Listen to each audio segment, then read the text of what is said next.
sweet is passing by.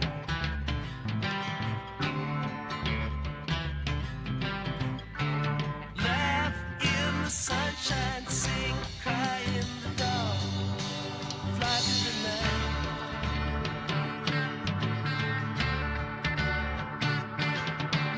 Don't cry now. Don't you cry.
Thanks for coming, y'all.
say that my behavior's unacceptable, so condescending, unnecessarily critical. I have a tendency of getting very physical, so watch your step, cause if I do, you'll need a miracle. You train me dry, make me wonder why I'm even here. The double vision I was seeing is finally clear. You want to stay, but you know very well I want you gone, and I fit to fucking tread the ground that I'm walking on.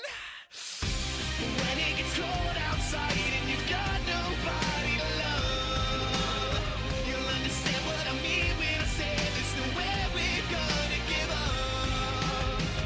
Like a leader who cries in the face of a monster that lives in her dreams, yeah. Is there anyone out there? Cause it's getting harder and harder to breathe. And is there anyone out there? Cause it's getting harder and harder to breathe. What you were doing was screwing things up inside my head. You should know better, you never listen to what I said. Touching your pillow and writhing in the naked sweat, hoping somebody someday will do you like I did. When it gets cold outside and you've got nobody to love, you'll understand what I mean when I say there's nowhere we're gonna give up. Like a leader who cries in the face of a monster that lives in a dream. Is there anyone out there? Cause it's getting harder and harder to breathe. And is there anyone out there? Cause it's getting harder and harder to breathe.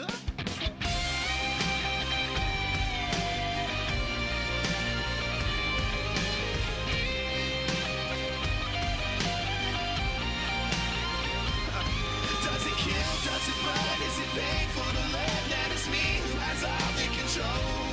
Does it thrill? Does it sting when you feel what I bring and you wish that you had me to hold? When it gets cold outside and you've got nobody to love, you'll understand what I mean when I say there's nowhere we're gonna give up. Like a leader who cries in the face of a monster that lives in a dream, yeah. Is there anyone out there? Cause it's getting harder and harder to breathe. And is there anyone out there? Cause it's getting harder and harder to breathe. And is there anyone out there? Cause it's getting harder and harder to breathe. And is there anyone out there? Cause it's getting harder and harder to breathe.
Ready for some Potters baseball?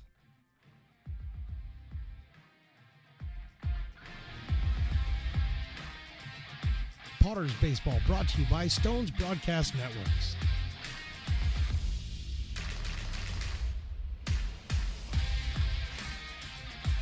And now for the play-by-play, here is Mark the Phantom Lowe. Well, good evening and welcome everybody to McBean Stadium in lovely Lincoln, California. I am Mark the Phantom Lowe along with Evan the Engineer and Luke Stoutwalker, who's back in the house, and we're bringing you a little bit of baseball tonight. It is your Lincoln Potters against the Fresno Athletics in a non-league matchup. The A's coming in for just this single game against the Potters. The Potters will be on the road after this one. They'll get right on the road, as a matter of fact, and head up to Humboldt, where they'll take on the Crabs Saturday and Sunday. Potters are 21-2 on the year. They are 6-2 in league play, and it's been a crazy night already. As I was walking up to the broadcast booth, somebody yelled at me from the other side of the fence, and I went over and they said, "Hey, Phantom." I said, "What?" Because that's the way I am. I'm very clever. Wordplay, and they gave me lasagna. So that was pretty cool. Then I come in here, and then one of the parking lot Potters, T-Mac, Tom McDonald, along with his dog Taffy, hands out like a jar of jalapenos. But I'm worried, Evan, because I said, "Are they hot?" Because I can't do the hot. He said, "No, they're not hot." He said, "I'm a hot guy, and they're not hot." Well, if he's a hot guy, why would he make jalapenos that aren't hot? I think he's tricking me. I'm watching out for that.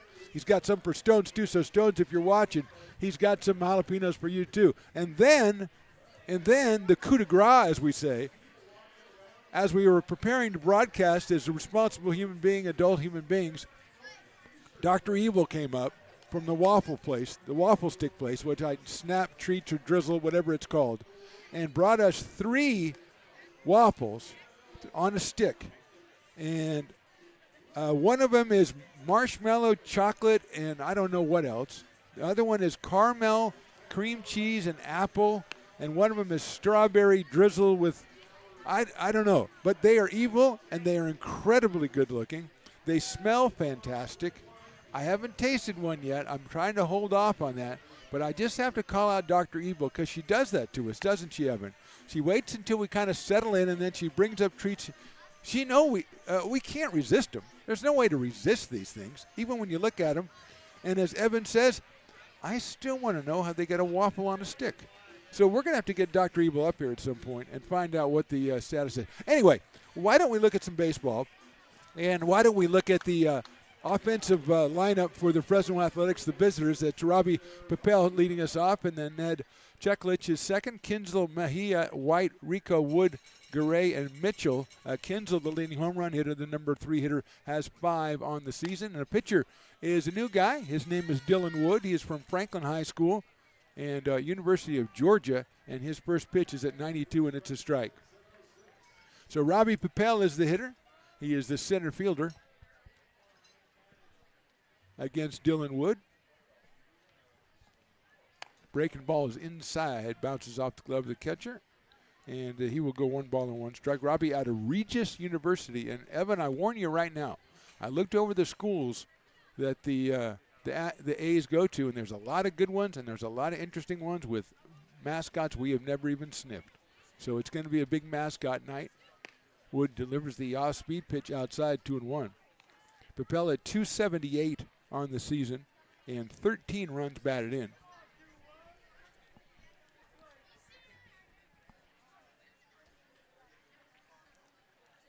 A's have some A's-looking uniforms with the yellow and green, although they have on the back. I really like their pattern. It's kind of like a little tie-dye back there. It is tie-dye night out here. Okay, the Regis Rangers. Now okay. That's outside. He'll take the base on both. The Regis Rangers sounds like a Saturday morning cartoon program. Here come the Regis Rangers. But hey, who am I to say? Does it say where Regis is on that, Evan? Oh, Denver. Okay, I knew that. We've had a couple other people from Denver. Here's number 17. It's Nick Cheklich. Big first baseman, hitting .281. Also 3 home runs. He's a big dude. I'm going to say about 6'4" for Nick. What do you think, Evan? Yeah, okay. And Evan's with me, and he's really good about that stuff. That's a swing and a miss on a nice fastball at 93 from Dylan Wood out of Franklin High School down in Elk Grove. Perennial baseball power here in the metro area.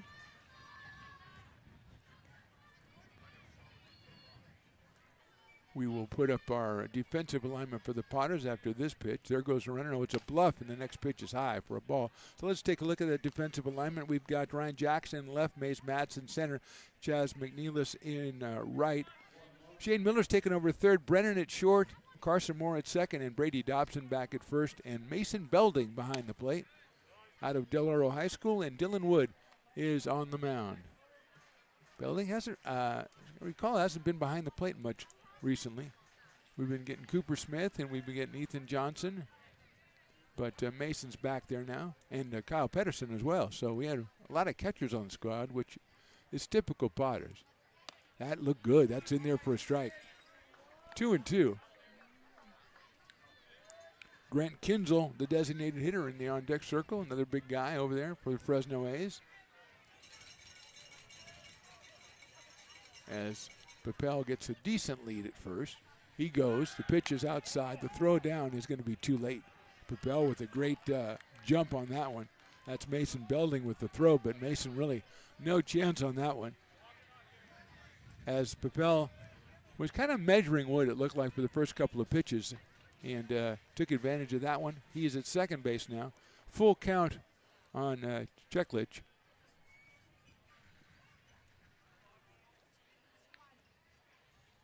And in the dirt, ball 4. So starting the day off with a couple of base on balls.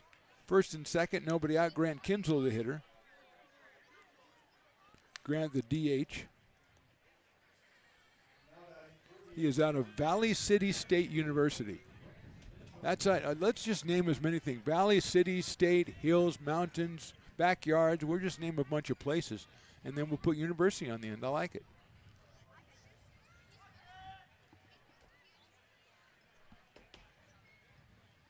That's in there for a strike. Cheklich, I didn't mention. Oh, Mid-America Christian University.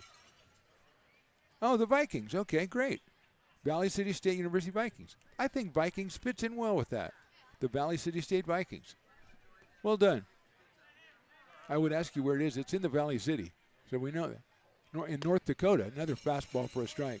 That's at 95 for Dylan Wood. Mid-America Christian University in Oklahoma City, the Evangels. So they're evangelical, and it's the Evangels, or is it the Evangels? How would you say? I'm going to say Evangels because I like getting angels in there. Hit out to right field. McNeilis on the run. He dives. He can't make the play. There comes Papel around third. He'll score. Staying at first is Kinzel. He fell down. Throw comes through, but a good try by McNeilis in right field. But Kinzel delivers the RBI as Papel scores. Going all the way over to third is Cheklich. And it wasn't hit very hard, but it was perfectly placed for Grant Kinzel. His 28th run batted into the summer. And he has put the visitors on the board here in the first. Still nobody out, and Angel Mejia will be the hitter. Out of Cal State Bakersfield, we know they're the Roadrunners, so we don't worry about that. Evan was doing heavy duty there. I should have written those down now. Okay, the Vikings, I got that. The Rangers we know, and the Evangels or Evangels. I'm going to say Evangels. I like that better. I can do that. Fastball low and outside to Mejia, who is hitting at .339 with 6 runs batted in out of Cal State Bakersfield.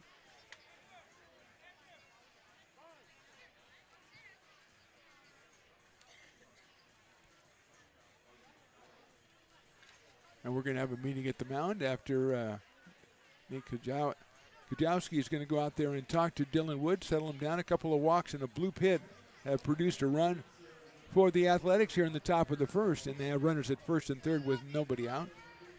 Mark the Phantom Low along with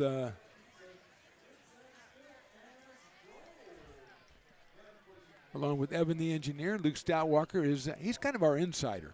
He goes down and gets the information and stuff that we need. And Max is over there. I don't know if Max is doing anything today because he polished off one of those burritos from Sabores to Mexico, and those things will keep you down for a while. Those things look amazing. And, of course, Luke, who's now back to JPL. That's too bad. I liked having him just calling him Luke. But now we got 2 Lukes. We got 1 visit for the Potters. Thank you very much, Mr. Umpire. And stepping in with a 1-ball, no strike count is Angel Mejia. Brady White, the on-deck hitter.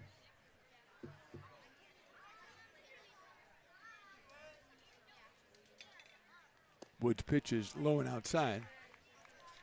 2-0 on Angel.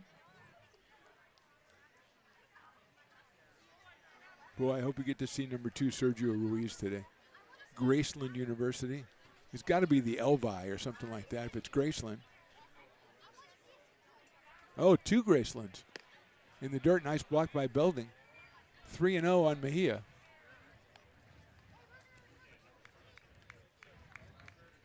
Metropolitan State University, another Denver, so I've seen that. How about Oklahoma Panhandle State? Number 29. That's a great one. I love that one. Very good. 3-0 pitch. That is down low for ball 4. Third walk of the inning.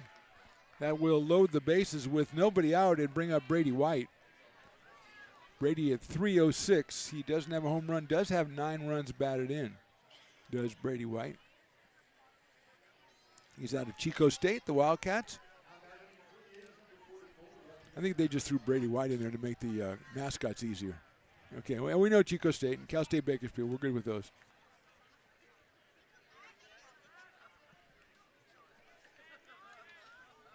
Wood from the stretch. Left-handed hitter takes the strike at 92. Dawson Raddick loosening up for the Potters.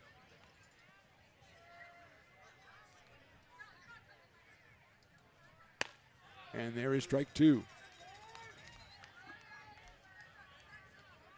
0-2 on Brady White with Caleb Rico, the second baseman, waiting on deck. Brady is the left fielder for the Fresno A's. Breaking ball, call strike 3. So Wood put together 3 perfect pitches right there. The breaking ball took about 10 miles an hour off it, put a little bend on that thing and bend it right where it needed to go, bend it like Dylan. And with 1 out now, it's Caleb Rico. Caleb with a home run on the summer. He's from University of Mary. And 9 runs batted in. He is the second baseman. He's followed by Theo Wood in the order. Dylan Wood delivers a strike. He's got the location. He's gauged that breaking ball pretty well the last 2 pitches. That was getting away from him earlier in the inning. So let's see if he's got that dialed in. That's a high fastball. University of Mary is in North Dakota. Oh, the athletic mascot for University of Mary is Maximus, also known as Max the Marauder. So they must be the Marauders. I like that a lot. Breaking ball's a little bit inside, 2-1. University of Mary Marauders and Max the Marauder is the mascot. That's good. The mascot selection committee did a good job on that one. 2 balls, 1 strike. In the dirt, 3-1. So he's gone breaking ball 3 or 4 times here and got 1 in, but has missed with the next 3. And with the bases loaded and 1 out, a 3-ball, 1 strike count on Caleb Rico.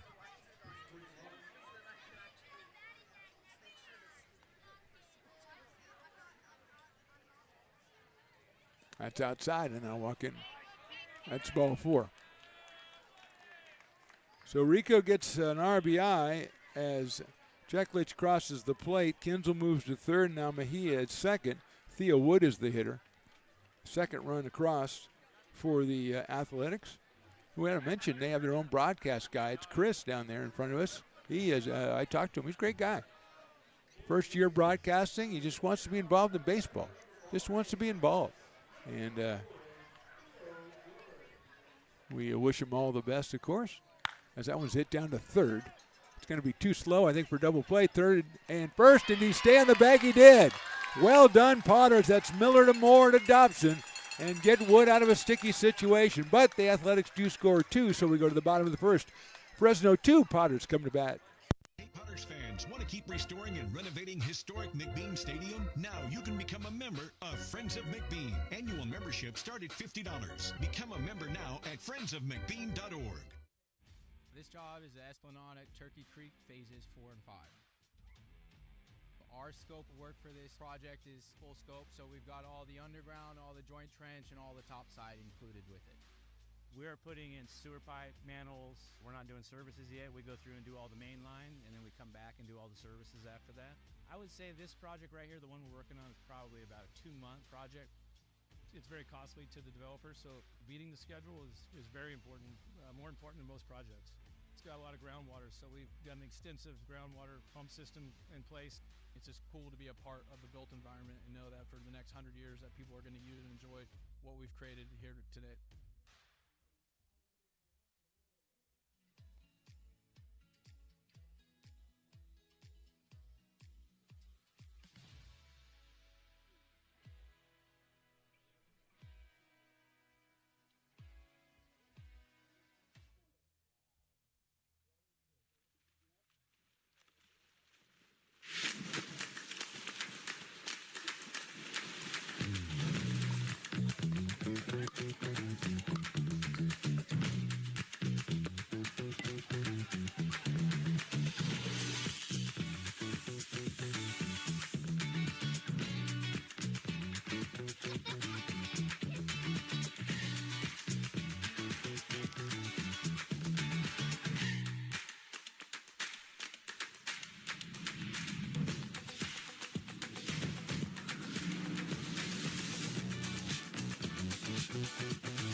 It's the bottom of the first inning, so it's time to start talking. Cooper King is the pitcher for the Fresno Athletics. He is 2-2 on the season, 25 2/3 innings, just 21 hits, 7 earned runs, 41 strikeouts, and 12 base on balls for Cooper. He will face Mays Matson, and look out, Mays. That is a little bit inside for a ball. 1 ball and no strikes. Cooper is from Central Arkansas University, and Mays Matson is from St. George, Utah. And Utah Tech University. So it's Utah Tech against Central Arkansas. Pretty good matchup. 1 ball and 1 strike. Mays hitting .279. Swings and misses at that fastball at 90 miles an hour from Cooper. Mays has 8 runs batted in. He's followed by Carson Moore and then Ty McGraw. Popped it up left side. It's tough sun field. The shortstop Mejia goes over, and it will be out of play. So, yeah, the sun plays a big part of this game until probably about the 4th inning, maybe 3rd or 4th inning. Since it's a little later start at 7:05, it won't be quite as impactful for quite as long. But it will definitely wreak havoc on plays like that if that would have stayed in the field of play. Now, that's a good-looking hot dog right there. That's a tremendous hot dog. That is inside, and it hit him. I was distracted. I wanted to have her show me what was on the hot dog. So Matson is hit by the pitch. He'll go down to first base. And that'll bring up Carson Moore, the young man out of Cameron Park, California. And San Diego State University, who's hitting at a .304 clip. 1 home run and 11 runs batted in. Had an RBI in the game last night that the Potters won against the Mudcats. That's hit down the third base line, but foul. Potters with the 13-5 win last night. Gerald Hansen was your winning pitcher. Ty McGraw with a home run, a couple of hits. He was the player of the game. Improved the Potters to 6-2 in conference play. This is not a conference game tonight. Fresno actually plays in a team league down in the valley. There's an off-speed pitch swung on and missed. Includes Alameda Anchors who played against the Potters in some seasons gone by. They're part of the A's league. A's play their home games at the Fresno Grizzlies Stadium, so a nice place. Look out, Moore swings and misses and loses the bat up against the screen. And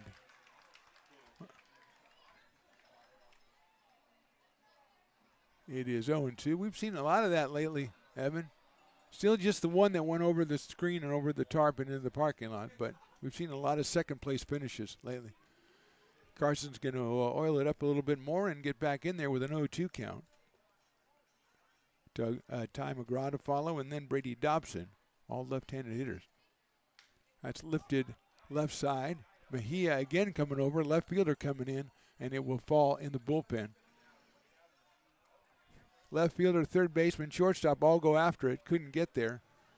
And they'll all have to come back. And that's a tough place when you're running backwards, looking up at the sun, and you're going into a bullpen with a mound there. That is a tough play all around. Madsen at first, nobody out. We're in the bottom of the first. Fresno with 2 across in the top of the inning. Dylan Wood with a couple of walks put himself in trouble. Got a nice 5-4-3 double play to pull himself out of trouble. Moore takes outside. The throw to second is badly. It's enough offline that it hit the backup guy as he was running over to back up. So that was very fortunate for the A's. And Madsen will steal it. For the A's in the outfield, that is Brady White. That's Robbie Papel and Scott Mitchell from left to right. Theo Woods at third. Angel Mejia at short. Caleb Rico at second. And Nick Jeklich is over at first. Elijah Garay, the catcher, and Cooper King on the mound.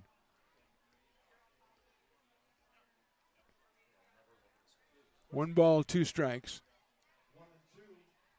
Willie has to do double duty. He has to announce the count because the scoreboard is a little bit off. And a little bit off is a lot off for a scoreboard. Madsen dancing off second. The pitch to Moore. He watches that one go outside. King took a little bit off that, just 75 miles an hour, and misses the outside corner. Evens the count for Carson at 2-2. He is at second base for the Potters tonight. They're getting ready for a big weekend series against the Humboldt Crabs, which will be tomorrow and Sunday. Moore pops it up again left side. And Wood playing third base has got one arm in front of his eyes at all times, just trying to blot that sun out. Got a nice crowd out on the grassy knoll down there, Evan. Really well done. It's almost like you're going to the beach when you're on the grassy knoll. You're going to the beach and you're watching a game at the beach. What could be better than that? I don't think a lot, unless you had one of these waffles on a stick, which we're still working on the engineering part of that. 2-2 again to Carson. Swings and misses an off-speed pitch. The strikeout is the 42nd of the season for Cooper King. And he will now face Ty McGraw, who has just joined the team. He is 3 for 8. 2 home runs and 5 runs batted in limited duty. Left-handed hitter out of Gardendale, Alabama, and Troy University, the same Troy that went to the College World Series. So, yeah, that's kind of a big deal.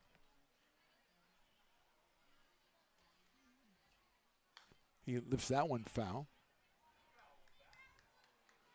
0-1 on Ty, followed by Brady Dobson. Cash Brennan hitting 5th tonight. Shane Miller, the third baseman, hits 6th. Chaz McNeilis, Mason Belding, and Ryan Jackson round out the Potters lineup.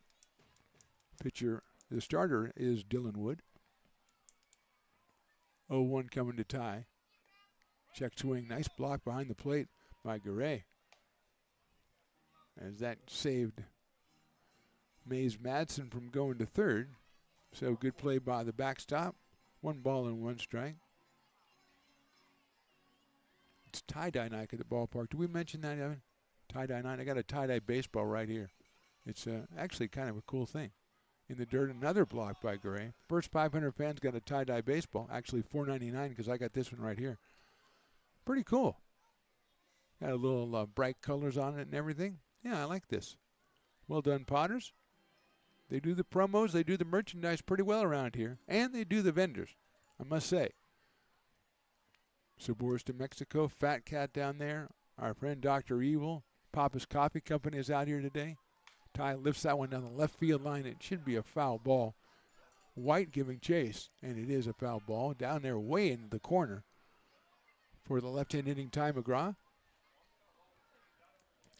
And it is 2 balls and 2 strikes on the left-hander. Tonight's DH for manager Eli Garcia.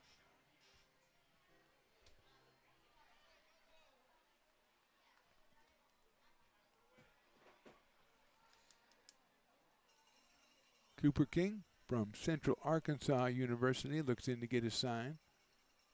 Madsen inching off at second. There he goes. The pitch is swung on and missed. And Madsen takes third standing up, but McGraw's the second straight strikeout victim of Cooper King, and it'll bring up Brady Dobson.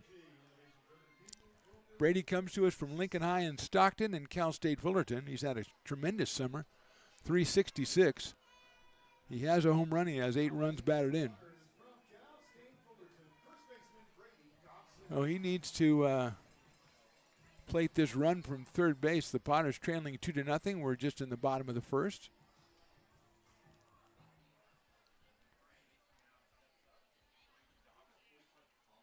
And a strike.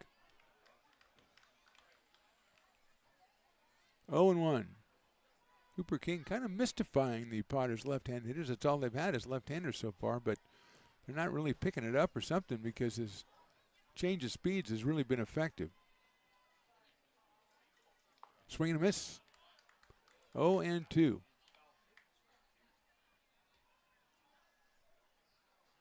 Dobson out at first base for the Potters, batting in the 4 spot tonight. Has been consistently good at the plate all season long. I think it was 5 of his first 10, and now has settled in at 366. Check swing didn't go, down low and inside.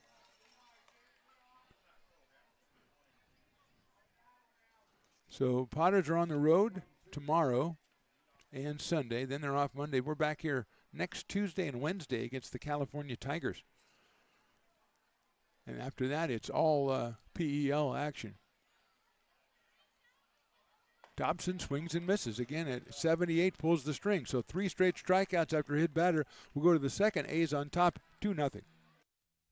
Buy a personalized brick for you, your loved ones, or your business, and show everyone your commitment to Lincoln baseball. Framed and engraved by our own Lincoln High Ag program students, your brick will be featured on unique movable brick walls. Find your name in the stadium entrance for the 2024 and 2025 seasons. Then visit your brick in its permanent home inside the stadium. Bricks can be purchased here for $250. Get it now at friendsofmcbean.org.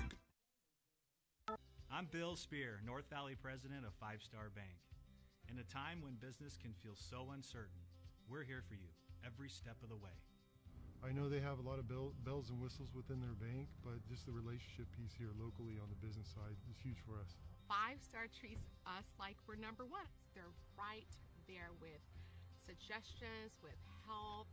So I have to bank with people that have our mission in mind. We're 5 Star Bank. How can we help you?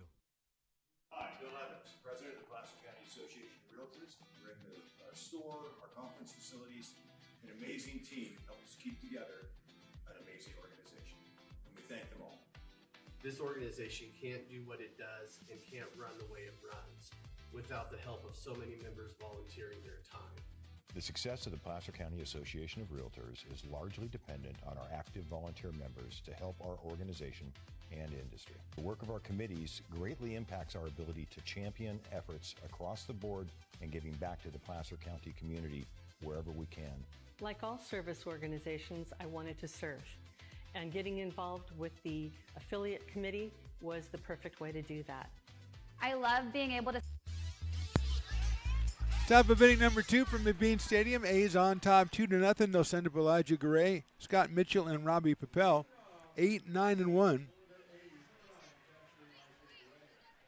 Elijah at 2-11 on the season with 5 runs batted in against Dylan Wood, and that pitch is over his head, which is out of the strike zone this year. 1 ball and no strikes. Wood with 1, 2, 4 walks in the first inning, and that is a strike. And a single, that single is by Kinsel. He had an RBI in that, RBI walk to Caleb Rico. And then Theo Wood hits into the 5-4-3 double play to end the inning as Miller gets it started. Moore turns it and then ends up with Dobson. 2 balls and 1 strike on the catcher for the Fresno A's. Elijah out of Western Oregon University. Pretty self-explanatory. You go to Oregon, you go to the West, there it is. Yeah, not tough to find. That's lifted high up in the air, should get out of play. Like Valley City State, you hear that and you go, oh, you don't know. Now we know now, but we didn't know before. Up in the Dakotas. They got a lot of colleges you never heard of up in the Dakotas. That's what I've noticed doing this job for 9 years. That just misses out. No, it didn't just miss outside. Popped out of the glove, and usually it's a kind of an unwritten rule. If it pops out of the glove, they don't give you the strike call, but they gave it that time, and Gray is out on strikes. That's Dylan's second strikeout, and Scott Mitchell will be the hitter. Scott is out of Metropolitan State. That's in Denver, Colorado. Probably close to Regis, also in Denver. That one is outside up against the screen. We got, what ball club is that down there? The Ponderosa Little League, maybe. They got Burn and Feebles down there. Oh, there's Burke and Carson. Oh, they got everybody out there. Oh, Metropolitan State's mascot is Rowdy the Roadrunner. So they're obviously the Roadrunners. Rowdy, another good name, like Max the Marauder. Check swing. I thought that was good. That was not good. Did he go? No, he did not. So Mitchell, who's hitting 170, with 7 runs batted in. And comes to us from Metropolitan State, outside. Okay, so that would be the Roadrunners. Rowdy the Roadrunner. Rowdy versus Max the Marauder. I'd have to go with Max the Marauder in the dirt ball 4. So 5th walk given up by Dylan Wood puts Mitchell at first base and turns the roster over for Robbie Papel. Robbie from the aforementioned Regis University walked and scored in inning number 1. The Regis University Rangers. If your mascot's Rangers, you don't really need a name for your mascot. You don't Rangy the Ranger, no. It's just a Ranger. I guess you just call your mascot Ranger. That's what I would do. 1 ball and no strikes, and Robbie's talking to the umpire about probably mascots, I would think. And they're all the rage. That one's hitting in the left field. It's going to get down in front of Ryan Jackson for a base hit. Clean single for Papel. Second hit for the Fresno A's, and they're in business here in the second with runners at first and second and 1 out. And Ned Cheklich, the batter. A lot of milling around tonight, which is good. Good crowd out here for a Friday night.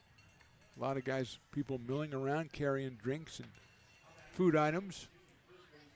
Fat Cat tonight with linguiça, I was informed, so that is powerful. They always seem to know what to do, don't they? Whoever puts their menus together is a genius.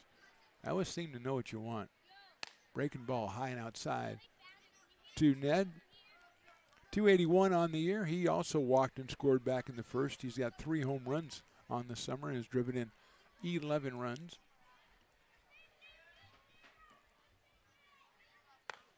High and away, the ball gets away, and we're going to have an advancement at second and third as Mason Belding's a tall guy, but he couldn't get up high enough to stop that one.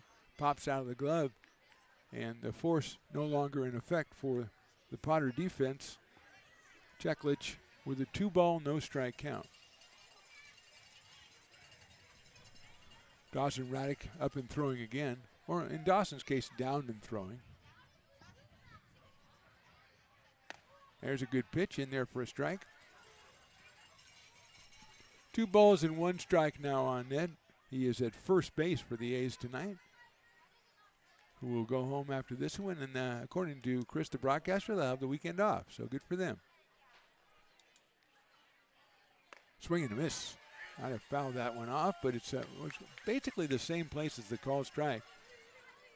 Took a little off that one at 79, and it is 2-2 now on Ned.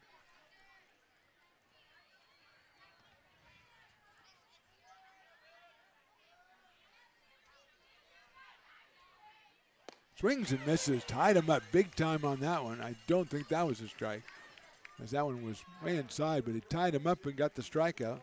That's Dylan's third strikeout, and he'll face Grant Kinsel, who blooped a base hit to right field his last time up, got himself his 28th RBI of the summer. Truly an impressive number to go along with his 5 home runs. Grant out of Valley City State University. They are the Vikings. And he'll take high and inside. 1-0. Angel Mejia on deck. 2 on, 2 out here in the second. And a 2-0 score in favor of the Fresno A's. Our guy Chris is doing a lot of duty, and he's a double duty. He's got 2 cameras on tripods down there. He's working. He's broadcasting the game. 2-0. Got to get out every part of the field. So it's easy when your camera isn't got in a net, you know, there's a net around your camera like ours. Mason Belden goes out to speak to Dylan Wood as Piper prowls the, Piper doing a little milling around of his own, following Elena around. Got a little swagger. All the parking lot Potters in the house tonight, TJ, T-Mac, and Double D. T-Mac dropping off the jalapeno, the jars of jalapeno. Stones, again, if you're watching, you got a jar here. By name, he wanted you to try it. Suddenly, it's very dark out here. There's a strike. I think he might have had a total eclipse of the sun. All of a sudden, it got dark out here. Got a little ominous out here. I'm not a big fan of the horror movies, but I'm getting a little skeptical right here. A little jumpy, perhaps. 2-1. That one stays high, 3-1. 3 balls and 1 strike with Angel Mejia waiting on deck.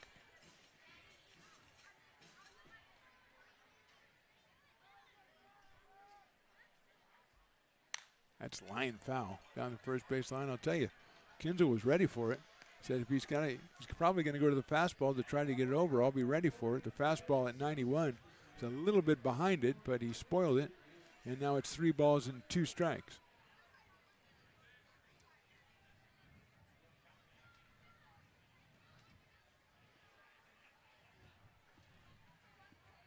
Swing and a miss.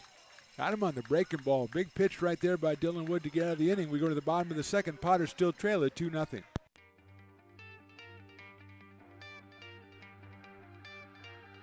Gooseport Public House. We have sports on 10 big screen TVs, 23 beer taps with classics and crafts, a full bar with creative craft mixed drinks, live music, and most importantly, great fresh food. In downtown Roseville off Vernon Street. Only 15 minutes from the ballpark. See ya at Gooseport.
fans, want to keep restoring and renovating historic McBean Stadium? Now you can become a member of Friends of McBean. Annual membership start at $50. Become a member now at friendsofmcbean.org.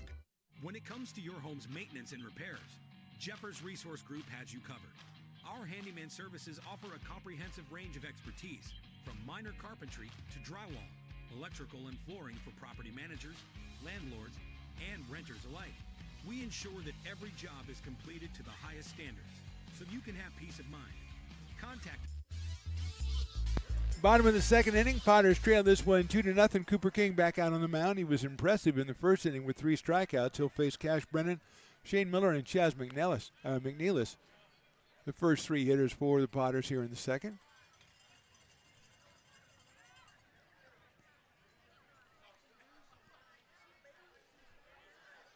Inside, Willie reminds me that the Potters are on the road this weekend up in Humboldt tomorrow and Sunday, but when they come back next week, Tuesday and Wednesday, against the California Tigers, a 2-game series, first pitch will be 6:35 both nights. That's popped up.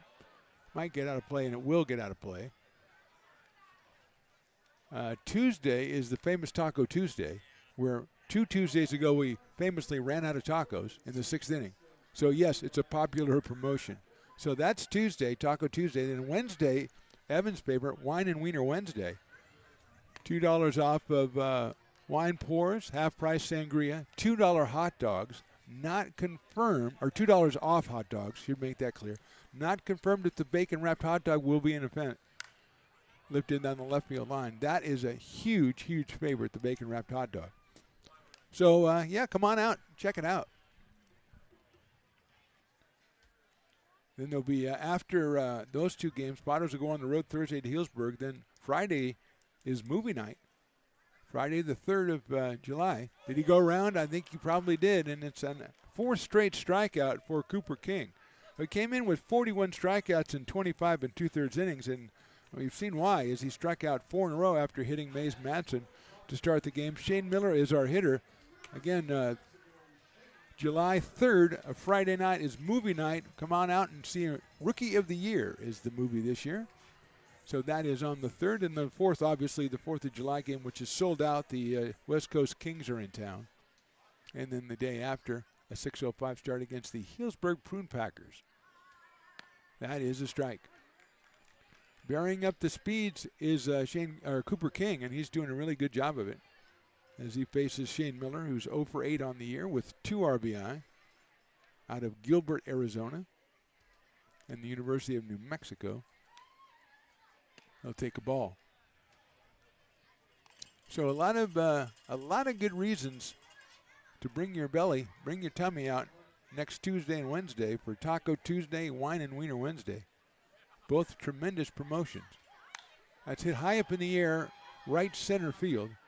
Mitchell moves over, Papel moves over. It'll be the center fielder for the catch. The strikeout streak is broken, but the out streak is not. That's 5 straight set down by Cooper King, and he'll face Chaz McNeilus right now, the right fielder. Chaz, out of Las Vegas, Nevada, committed to UNLV.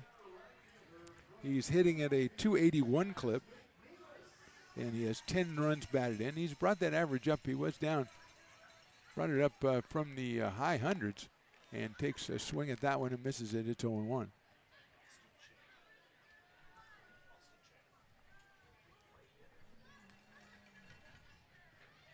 Looks like Austin Chang, the newcomer out of Roseville, is warming up in the pen for the Potters. That one is in the dirt.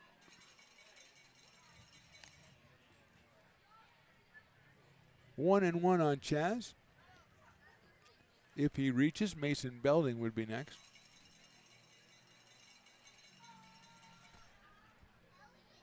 Takes that one as well, 2-1. Pitch selection seems to be pretty important when you're dealing with Cooper King, who does a great job of mixing his speeds, mixing his locations, and changing up his pitches. Swing and a miss. 2-2.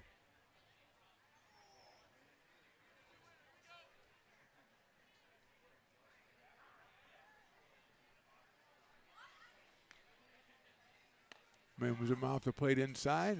3-2, although Mejia at shortstop decided that was a strike, so he was going to take off. I understand. I understand why you'd do that. as Angel kind of has to go back, but it's still 3 balls and 2 strikes.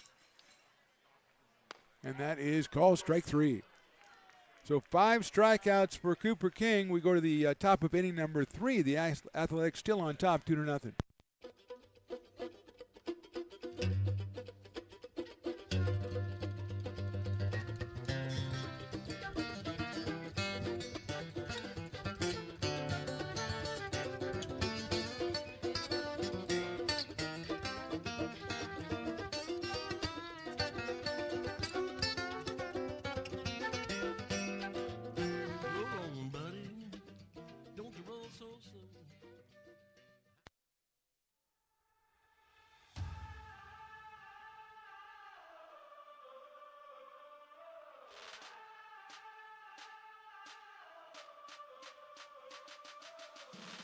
You are Laborers Rising. And now you understand where we came from, what solidarity means, and what we have ahead of us. No one's going to defend us but us. No one's going to help construction workers except us. And I can't wait to see you out there.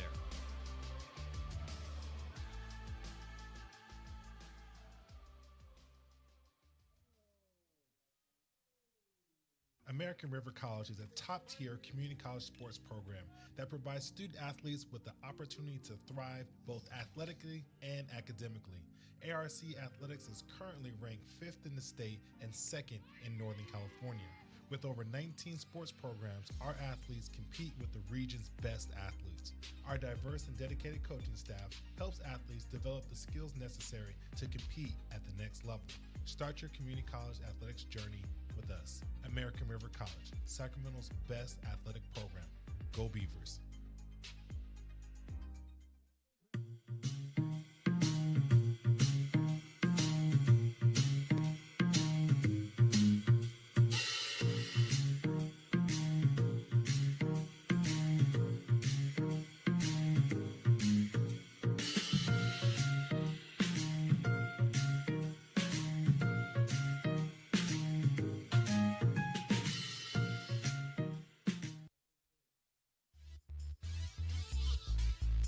Top of inning number 3, got a new pitcher on the mound for the Potters. It is Austin Chang out of Roseville High.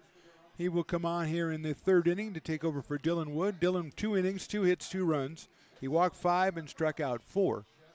And here is Austin Chang. In his first batter, he will face Angel Mejia out of Cal State Bakersfield, who walked his first time up. Angel at .339 on the summer.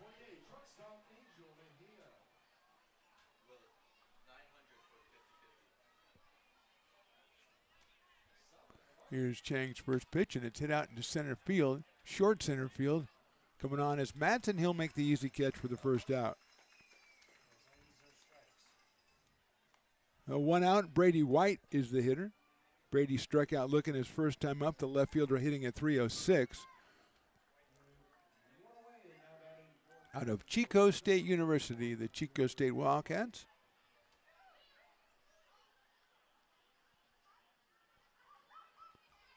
Steps in here against Austin Chang, making his Potters debut, and delivers a ball at 85. 1 ball and no strikes. Caleb Rico, the second baseman on deck for Fresno, will lead this one 2-0. Chopper over the mound, back to second base. Carson Moore on the run will throw it over to first and get the out with Brady Dobson. So 2 up, 2 down here in the 3rd, and that will bring up Caleb Rico. He also walked. He did it with the bases loaded, so he got himself an RBI, his 10th of the summer. He also has a home run.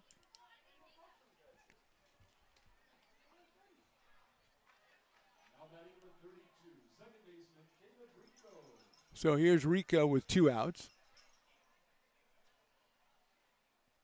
Chang delivers a high fastball at 86, and it is a little too high, so it's 1 ball and no strikes on Caleb.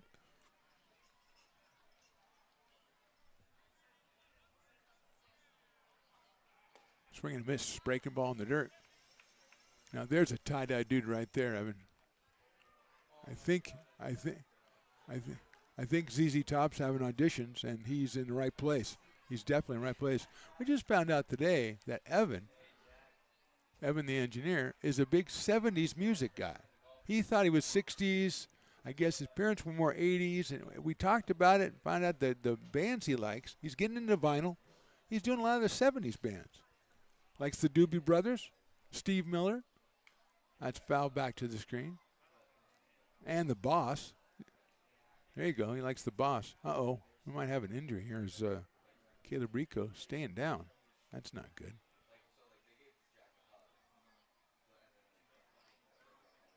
Took a big swing, maybe strained the groin a little bit. I don't know.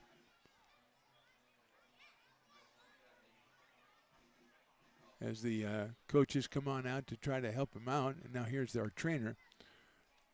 That is Cheyenne Varga for the Potters, and she'll come out. Let's take a short break, Evan, as we wait and take care of Caleb Rico. A's on top 2-0. We're in the third at McBean Stadium. American River College is a top-tier community college sports program that provides student athletes with the opportunity to thrive both athletically and academically. ARC Athletics is currently ranked 5th in the state and 2nd in Northern California. With over 19 sports programs, our athletes compete with the region's best athletes. Our diverse and dedicated coaching staff helps athletes develop the skills necessary to compete at the next level. Start your community college athletics journey with us. American River College, Sacramento's best athletic program. Go Beavers.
Back here at McBean Stadium, Mark the Phantom Low and Evan the engineer. Michael Gonzalez is taking over the at-bat for Caleb Rico. He's 2 balls and 2 strikes. So he will step in wearing number 16 out of Cal State San Bernardino against Austin Chang, who delivers outside in the dirt. So it's 3-2. So Rico had to get help getting off the field, so hopefully he'll be all right. He was having trouble just moving, and he had a teammate on either side helping him off. And so we've got Michael Gonzalez here. Swing and miss. Out on strikes. So a good inning for Austin Chang on the third. We'll go to the bottom of inning number 3. Potters still trail it by 2. Lincoln provides all the charm of a small town, yet still provides access to excellent local medical care.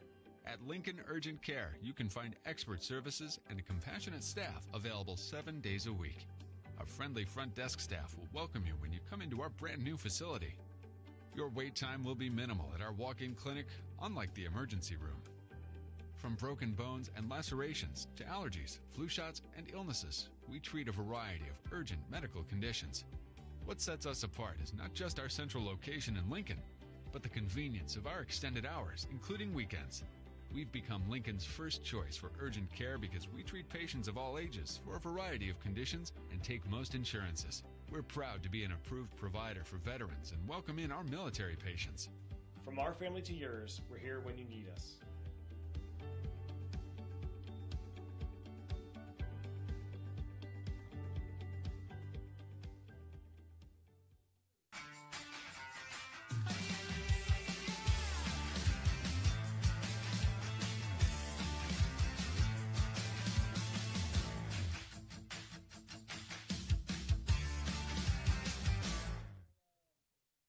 Sooners fans, want to keep restoring and renovating historic McBean Stadium? Now you can become a member of Friends of McBean. Annual membership start at $50.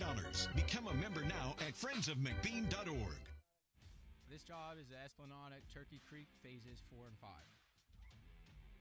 Our scope of work for this project is full scope, so we've got all the underground, all the joint trench, and all the top side included with it. We're putting in sewer pipe, manholes. We're not doing services yet. We go through and do all the main line, and then we come back and do. Bottom of the third inning. Potters trail at 2-0. Cooper King so far has been masterful. He's hit a batter and struck out 5 batters and retired another one on fly ball, and that's been it. He'll face Mason Belding for the first time, then Ryan Jackson and Mace Matson. And Belding takes, I guess, a ball. The umpire didn't make a move. He had to give a baseball to the catcher to throw back out. So let's check. Evan, check the second baseman and see what number, see if it's Gonzalez took over for Rico. There's a grounder to that second baseman. First baseman came off the back, so the pitcher will have to cover, and he got there in time. Cooper King showing some good skills, gets over there and receives it from Michael Gonzalez, who's taken over indeed at second.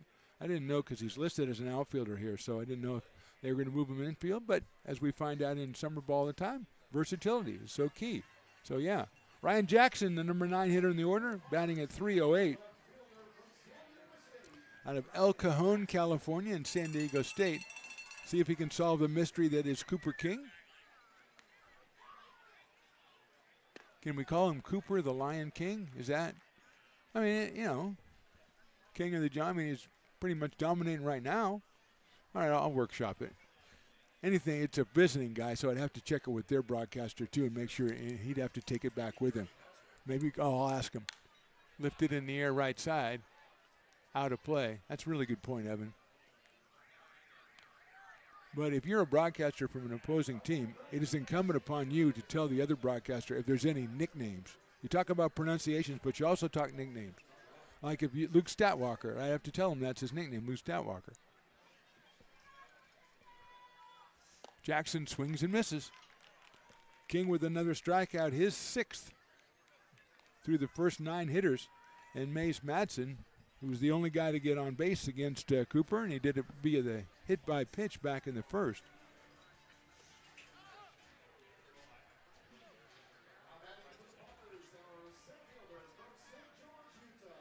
So it is Madsen who's batting at .273 coming in. He has driven in 8 runs out of the center field spot. Lines it foul down the first base line, and a bunch of Potters down there. I guess his dad is a very well-known coach back in Utah. Ray was going to get me an interview, but he just told me about it right now, and the guy's leaving. So next time Dad is around, we will chat with him.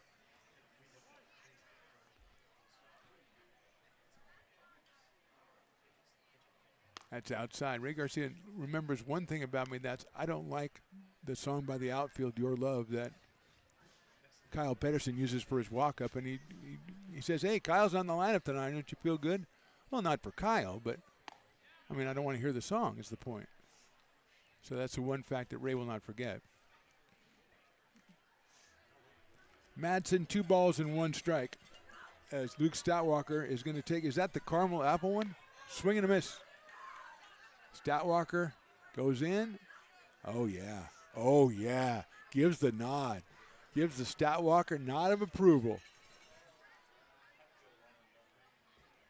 Madsen fouls it. So what do you get? You took a bite. What's your ingredients? What are you tasting? It's like a wine. It's like cinnamon. A lot of cinnamon. Very good. Any apple? Any caramel? Caramel? Yeah, there's some caramel. That is beautiful. That is well done, Statwalker. I knew we missed you. Madsen takes what Garay thought was a strike, but the umpire has to, he's the one who actually has to say it. So it will go to 3 balls and 2 strikes. So full count on Mays Madsen. Carson Moore in the on-deck circle for the Potters, who have yet to get a hit. Madsen chops one out towards second. The new man, Michael Gonzalez, looks it in his glove, throws to first, and Cooper King has been just about perfect through the first three. We go to the fourth. His athletics lead is 2-0.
Lincoln Potters Baseball. Placer County's best kept secret is back for another exciting summer at historic McBean Stadiums. Loaded with fun for the whole family, local beer, wine, and eats. Fireworks, giveaways, theme nights, kids zone, and more.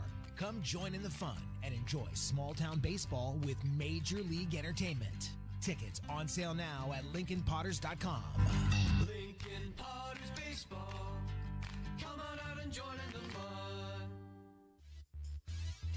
Top of inning number 4. It is the new pitcher is Daniel Aceto out of Lincoln, California, and Simpson College. He will take on Theo Wood and deliver a strike. And then Elijah Garay and Scott Mitchell, 7, 8, 9. Theo Wood, tonight's dueling dog batter. So if he strikes out, it's half off on dueling dogs over at the Brick and Barrel Backyard Bar and Grill. Breaking ball is swung on and missed, so we're 2/3 of the way there. Wood, this last time up, hit into a 5-4-3 double play. So he is 0 for 1, 179 on the year with 3 runs batted in. Outside with the breaking pitch, 1-2. Mason Belding behind the plate for the Potters. Miller, Brennan, Moore, and Dobson on the infield. Jackson, Madsen, and McNeilis in the outfield.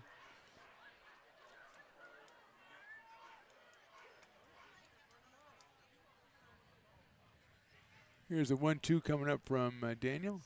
Inside corner, call strike 3. The thirsty people are happy. Come on down and go see Curtis the Beer Man down there down the first base line. And here we go. We got some Potter fans that, I got to get over to that bar and grill. And there they go. Well done, Potter fans. That'll bring up Elijah Garay, the catcher, who took a call third strike his first time up against Dylan Wood.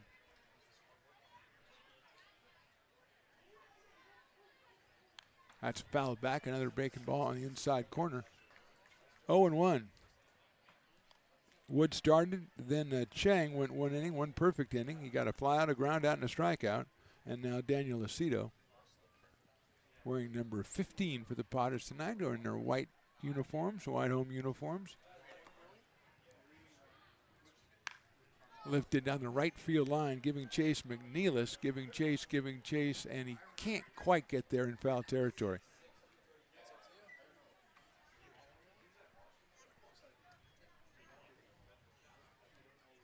Willie Preston trying to decide which waffle on a stick he's going to have. Is this like a cherry or a strawberry or the marshmallow one? That Dr. Evil didn't even know what was in that. She was like, I don't remember what I put in that one. It's pretty good though. 0-2. Breaking ball swung on and missed. So Aceto has himself 2 strikeouts. That's 7 strikeouts for Potters pitchers through 3 2/3. It'll bring up Scott Mitchell. The right fielder walked his first time up. Scott out of Metropolitan State University in Denver. The Roadrunners. Nicknamed the mascot's name, Rowdy. Rowdy the Roadrunner. Luke Stoutwalker, almost as much of a mascot guy as we are. You know, give him his credit. He probably would have liked Max the Marauder. Yeah, that was a good one. It's not a timber hog. Okay, I'm not saying that, but it's pretty good. Breaking balls hit out to center. Madsen going out. Shortstop goes out. That's a nice play by Cash Brennan to third out. Nice job by Aceto. We'll go to the bottom of the fourth. Potters still trailing this one 2-0. Buy a personalized brick for you, your loved ones, or your business, and show everyone your commitment to Lincoln baseball. Framed and engraved by our own Lincoln High Ag program students, your brick will be featured on unique movable brick walls. Find your name in the stadium entrance for the 2024 and 2025 seasons. Then visit your brick in its permanent home inside the stadium. Bricks can be purchased here for $250. Get it now at friendsofmcbean.org. I'm Bill Spear, North Valley president of Five Star Bank. In a time when business can feel so uncertain, we're here for you every step of the way. I know they have a lot of bells and whistles within their bank, but just the relationship piece here locally on the business side is huge for us. 5 Star treats us like we're number one. They're right there with suggestions, with help. So I have to bank with people that have our mission in mind. We're 5 Star Bank. How can we help you? Hi, Bill Evans, president of the Placer County Association of Realtors. We're in the store, our conference facilities, an amazing team help us keep together an amazing organization, and we thank them all. This organization can't do what it does and can't run the way it runs without the help of so many members volunteering their time. The success of the Placer County Association of Realtors is largely dependent on our active volunteer members to help our organization and industry. The work of our committees greatly impacts our ability to champion efforts across the board and giving back to the Placer County community wherever we can. Like all service organizations, I wanted to serve. And getting involved with the affiliate committee was the perfect way to do that. I love being able to serve my community with my business friends and other leaders and give back to those who are in need. We are in the bottom of inning number 4. Cooper King back out on the mound for the Fresno A's. And Carson Moore is our hitter. Then Ty McGraw and Brady Dobson, 2, 3, and 4 for the Potters. Carson shows a little bunt action, takes outside for a ball. King, 3 innings. He has struck out 6. No hits. He just hit one batter out, 1 base runner over the first 3 innings. Moore goes around with that one. 1 ball and 1 strike. Double D from the parking lot Potters making his first appearance up in the press box tonight. And by the look of his cup, he's been down the Longhorn beer bar, canned beer bar down there. 1-2 on Carson Moore.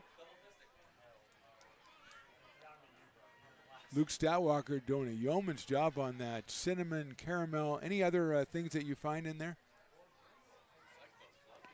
It's fluffy, okay, so a little whipped cream action, maybe something like that. Just the waffle is just a fluffy, delicious waffle. That's where it starts, really. I mean, you can put whatever you want on it, but it starts with the delicious waffle. Well, it starts with the stick. I mean, let's be honest. You got to have a good stick. And then you put the delicious waffle on there. And evidently, you found it very to your liking. Moore takes outside. 2 balls and 2 strikes.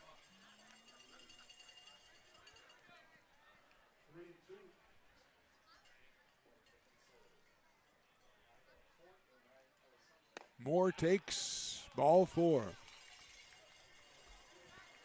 Second base runner, and not by much, is Carson Moore, and it'll bring up Ty McGraw. Ty struck out his first time up. He is 3 for 9. He has a pair of home runs. As I'm distracted by a giant piece of cotton candy, just giant head size piece of cotton candy. Anyway, to finish, Ty has 5 runs batted in. Left-hand inning first baseman out of Gardendale, Alabama. Takes a strike. The fastball at 88. King has done a masterful job of mixing speeds, locations so far over the first 3 innings plus. And he's ahead of Ty McGraw 0-1. That's a little bit too high again with a fastball at 87. 1-1.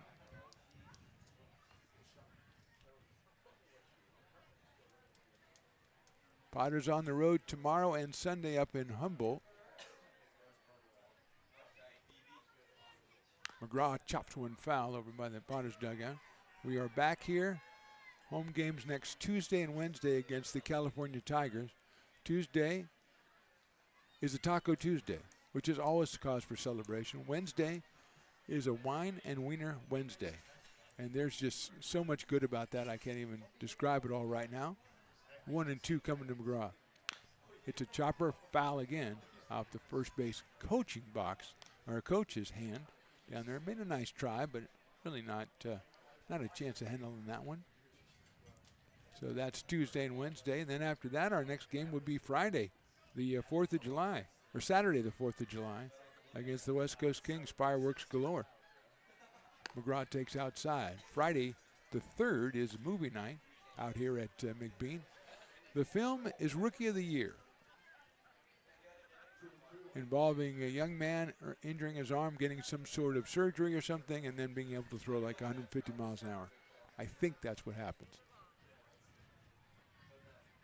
McGraw hits a grounder to first. They're going to go to second for one, back to first, nobody there. They'll throw late, it'll get through, but McGraw will stay put. It's the fielder's choice. Moore is off the bases. McGraw is on the bases. With one out, it'll bring up Brady Dobson. Dobson struck out back in the first inning, so he is 0 for 1. The first baseman out of Stockton, California, came in at 366, and he has a home run. No activity right now in the pen for the A's, and why should there be? Cooper King has been great. He hasn't really thrown that many pitches. He's hit one batter and walked one batter and struck out 6.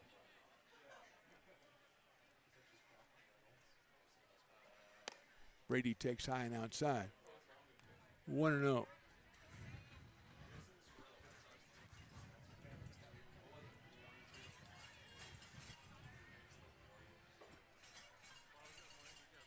One-0 pitch coming up. Brady takes outside, 2-0. He's followed by Cash Brennan in the Potters order tonight. Manager Eli Garcia running the show over there in the first base dugout. 2-0 coming up. That looked pretty good. It is on the inside corner for a strike. And Brady's like, I probably should have swung at that. Probably that was the one I kind of wanted. Took something off at the 2-0 pitch to get it over, and Brady watched it. Maybe he thought a little bit inside. Swings and fouls that one back. He wanted a piece of that one as well. 2-2.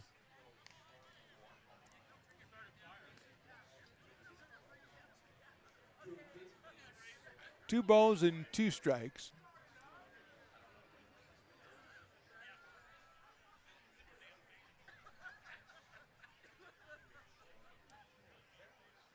Dobson takes inside.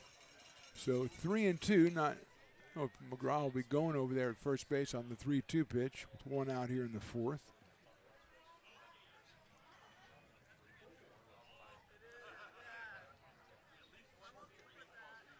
Three-two pitch to Brady. Takes high, ball 4. Good at bat by Brady Dobson to work that base on balls. The second issued in the inning by Cooper King. And here's Cash Brennan, who struck out his first time up. The shortstop out of Rockland, California, and headed to the University of Arizona. Another left-handed hitter for the Potters. In fact, I think they all are, except for Ryan Jackson batting 9th. Brennan lines it up the middle. That's a base hit to center field. McGraw had to make sure it was going to get through. They're going to hold him at third as the throw is cut off at the pitcher's mound by the first baseman. And it is a bases-loaded situation as the Potters now have a hit to their credit. It's a line drive single by Brennan. Bases loaded, 1 out. And it brings up Shane Miller. Fly to center his first time up. Out of Gilbert, Arizona, Mr. Shane Miller, who has a pair of runs batted in, still looking for his first hit of the season as a Potter. And now we're going to have a meeting at the mound for the Fresno A's as Cooper King is in a little bit of bother for the first time. He's walked 2 in the inning and then the base hit. And Pranay McGraw probably would have scored, but he had to wait and see that one was going to get through. And when he did, he could only make it to third as Papel came up throwing in center field. Cheklich comes over from first and makes the cutoff. But the A's probably talking things over. Obviously, with 1 out, they're going to play the middle of the infield back for the double play and see how they play the corners. As the umpire's like, I know you have a lot to talk about, but, you know, I'm a busy guy. It's a Friday night. I want to, you know, get home, get out, you know, maybe go out, go clubbing after I get out of here or something, you know. So he does break them up.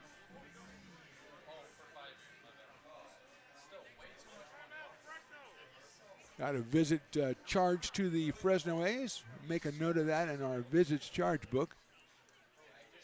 And here is Shane Miller. Chaz McNeilis on deck.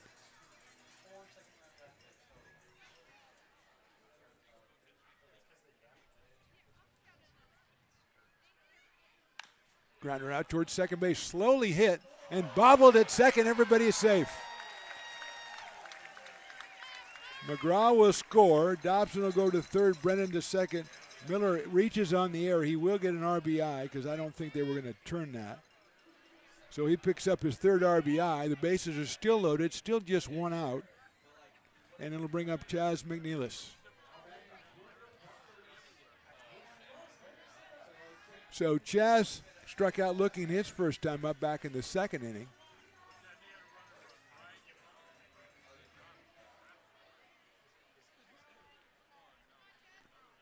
He's up here with the bases still loaded and still just 1 out, and he swings and misses. So the Potters are on the board. It's a 2-1 score now. McNeilis with 10 runs batted in on the summer.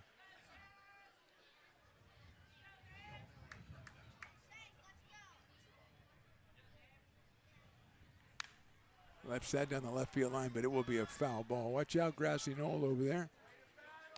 And it's 0-2 quickly on Chaz. Great crowd out here tonight. I believe over 1,100. Coming through the turnstiles on tie-dye night, getting the tie-dye baseball, at least the first 500. Piper the Peacock, who had an all-time record representation in his race in the second inning. Chaz takes call, strike 3. Inside corner. Big strikeout right there for Cooper King, his 7th. And Mason Belding, he'll be up for the Potters. He grounded to second his first time up. Mason at 258 with 6 runs batted in.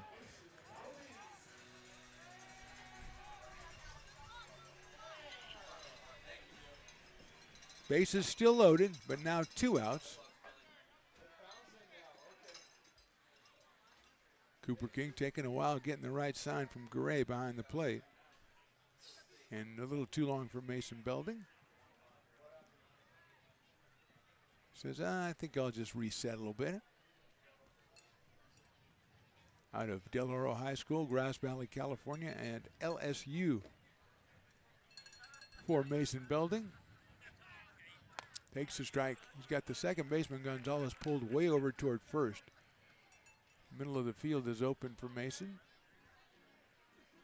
Outfield straight away, medium deep. A little deeper in right is Mitchell for the left-hand hitting Belding.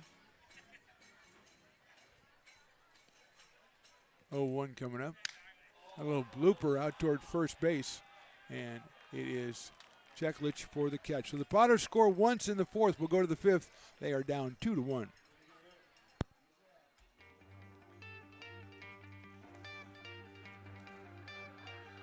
Gooseport Public House.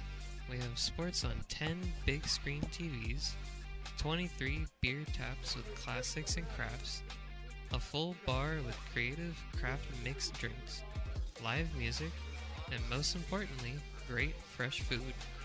In downtown Roseville off Vernon Street, only 15 minutes from the ballpark. See ya at Gooseport.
Fans want to keep restoring and renovating historic McBean Stadium? Now you can become a member of Friends of McBean. Annual membership start at $50. Become a member now at friendsofmcbean.org. When it comes to your home's maintenance and repairs,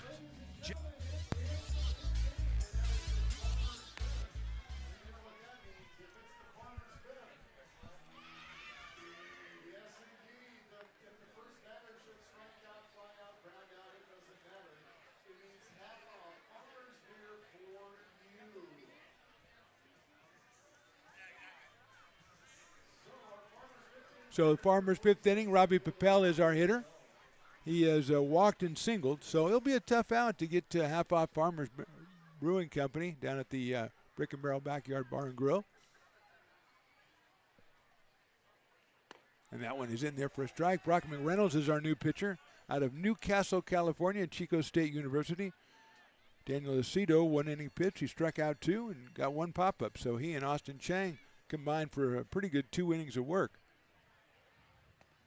Reynolds is too low with that one. 3 strikeouts and 1, 2, 3, both innings for the 2 young right-handers out of Roseville and Lincoln. And now it is Brock McReynolds out of nearby Newcastle and Chico State. 1 ball, 1 strike on Papel out of Regis University in Denver, the Regis Rangers. 2-1.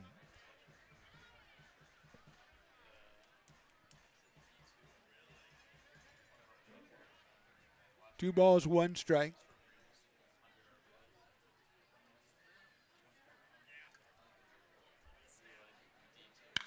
Line drive up the middle. Will it stay up for Mace Matson? Mace dives, and Mace said, I got thirsty fans that need this guy out. Diving catch by Madsen, and beer's half off. That's how it works, folks, here in Lincoln. The players know the situation. You got to know how many runners on. You got to know if there's beer on the line. So Papel hits it very hard, but Robbie is retired on a good play by Madsen out in center field. And Ned Cheklich will be our hitter. He has walked and struck out so far. The first baseman came in at 281. Left-handed hitter against the right-hander Brock McReynolds.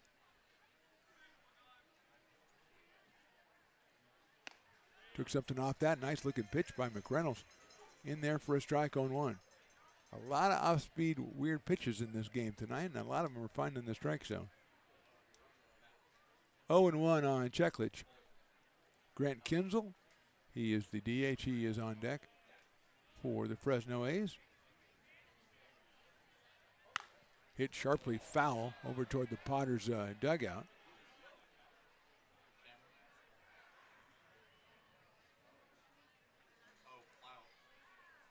Yeah, I think it might have nipped one of the Potters over there.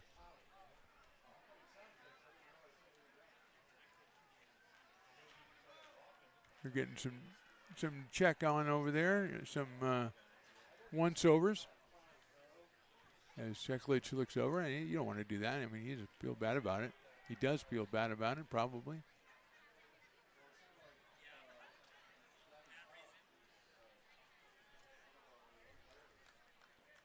So Ned's going to go over and check on Landon, give it a little high five over there.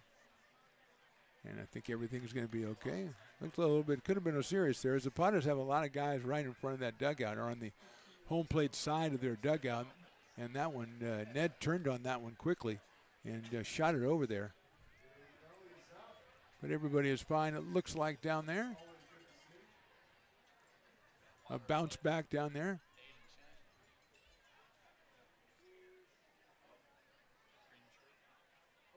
More Potter legends, is that what you're telling me, Stat Walker? Aiden Chang? Yeah, I'd love to see the legends come back, you know. I think for legends it should be a free waffle. Yeah, free everything. That's one way of looking at it. Cheklich takes inside. Free everything would be a good incentive for Potters to come back, I would think. Yeah. You go back to the game, you get free everything. Okay. I think I'll do that. I would certainly consider it if I got free everything. Sure. 1-2 pitch. That is inside.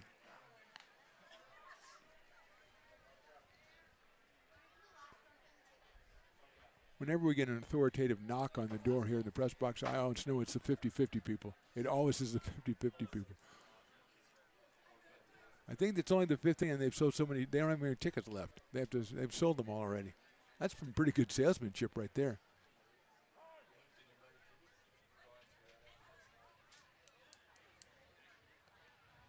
Max is going to buy a ticket as soon as he puts his burrito down and his waffle down and his drink down. He probably went over and got himself a dog over at Fat Cat. They got linguiça tonight, Max. Get on over there. Inside, did that get him? I think it did. So Cheklich is going to get hit by a pitch. And Grant Kinzel will be the hitter. You hate to hit a guy anytime, but you hate to hit a guy with 2 strikes especially. Kinzel has singled in a run back in the first, struck out in the second, so Grant is 1 for 2. He came in at 377, picked up RBI number 28 out of Valley City State University, home of the Vikings, obviously.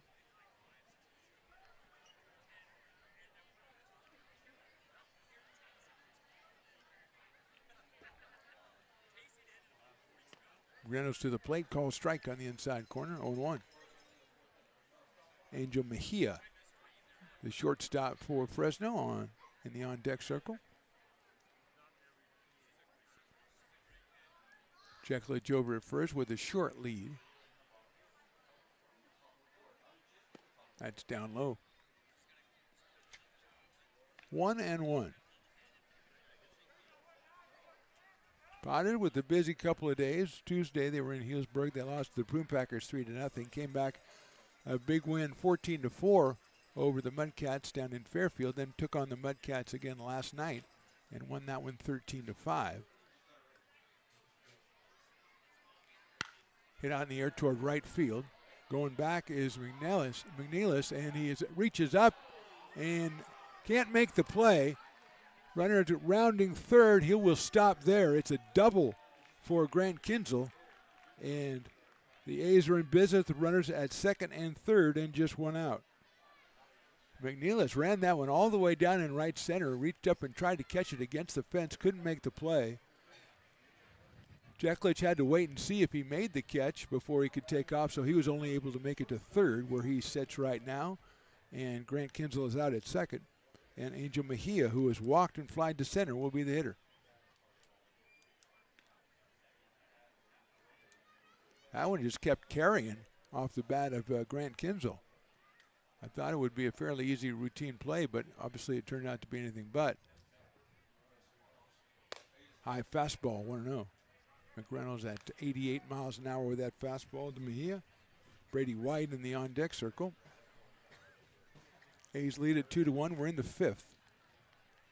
And a very kind of getting darker McBean Stadium here. A little overcast. Swing and a miss. Took something off that one, did Brock.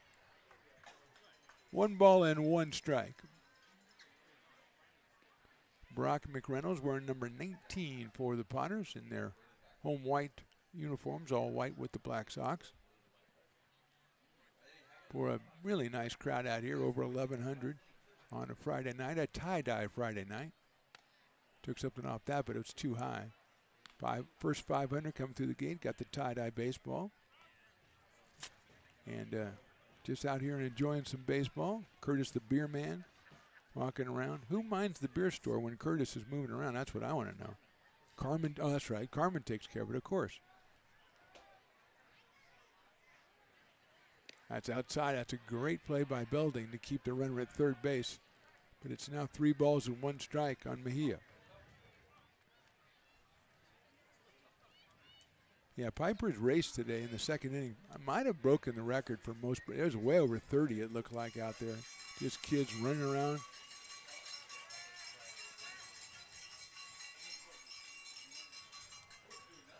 Good cowbell representation.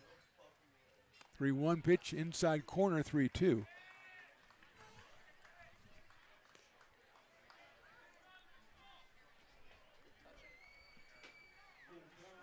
Three balls, 2 strikes, 1 out here in the fifth.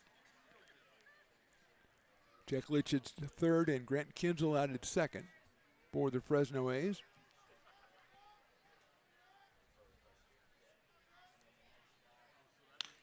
Chopper out towards short. Brennan, nice play. He's going to have to go to first, and he'll make the play at first. Coming across to Jeklich, looks like a little head first action. He'll score. It's a ground out for Mejia, but he will get the RBI. The run is the third for the A's, so they answer that run that the Potters got in the fourth. And now with a 3-1 lead, Kinzel moves over to third base.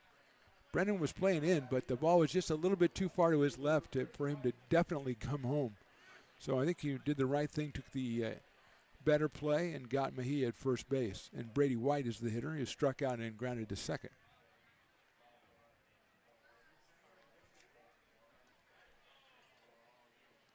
That's in there. Goes all the way back to the backstop, but Kinzel's got a bad jump, and the ball usually comes straight back. That time it ricocheted down the first baseline, but if you didn't go right away, you're not going to start going later.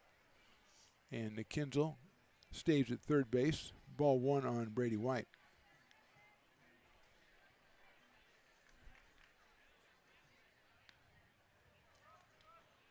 .306 for Brady. He is out of Chico State University, same as Brock McReynolds.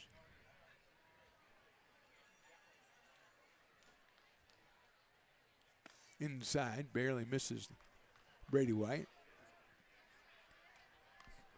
Goes to 2-0. Michael Gonzalez, who entered the game for Caleb Rico back in the third, is in the on-deck circle. A's have scored once here in the fifth. They lead it 3-1.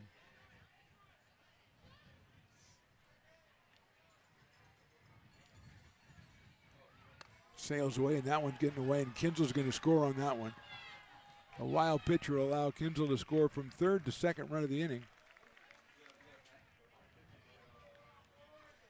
And it's a 3-ball, no strike count now to Brady White with the bases empty. As the A's now on top 4-1.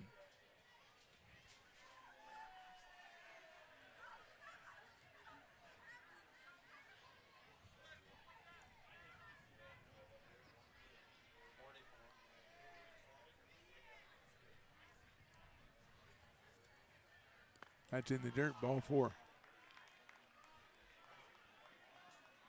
So a hit by pitch and a walk in this inning with a wild pitch, a double, and a ground out. And it's a 4-1 ball game. White down at first base, and here is Michael Gonzalez as Eli Garcia is going to go out to the mound and talk to Brock McReynolds. Dawson Raddick has been throwing in the bullpen. And it looks like he is going to come on. So we're going to have a pitching change. We'll be back with that new pitcher Right after a short break, we are in the top of the fifth. The A's on top 4-1.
Dawson Raddick, the new pitcher for the Potters out of Gretna, Nebraska, and Reinhardt University. He will face Michael Gonzalez with White over at first base. 2 runs already in for the Athletics. They lead at 4-1 here in the fifth. Dawson, the submariner, comes in and he gets a strike on Gonzalez. Michael out of Cal State San Bernardino.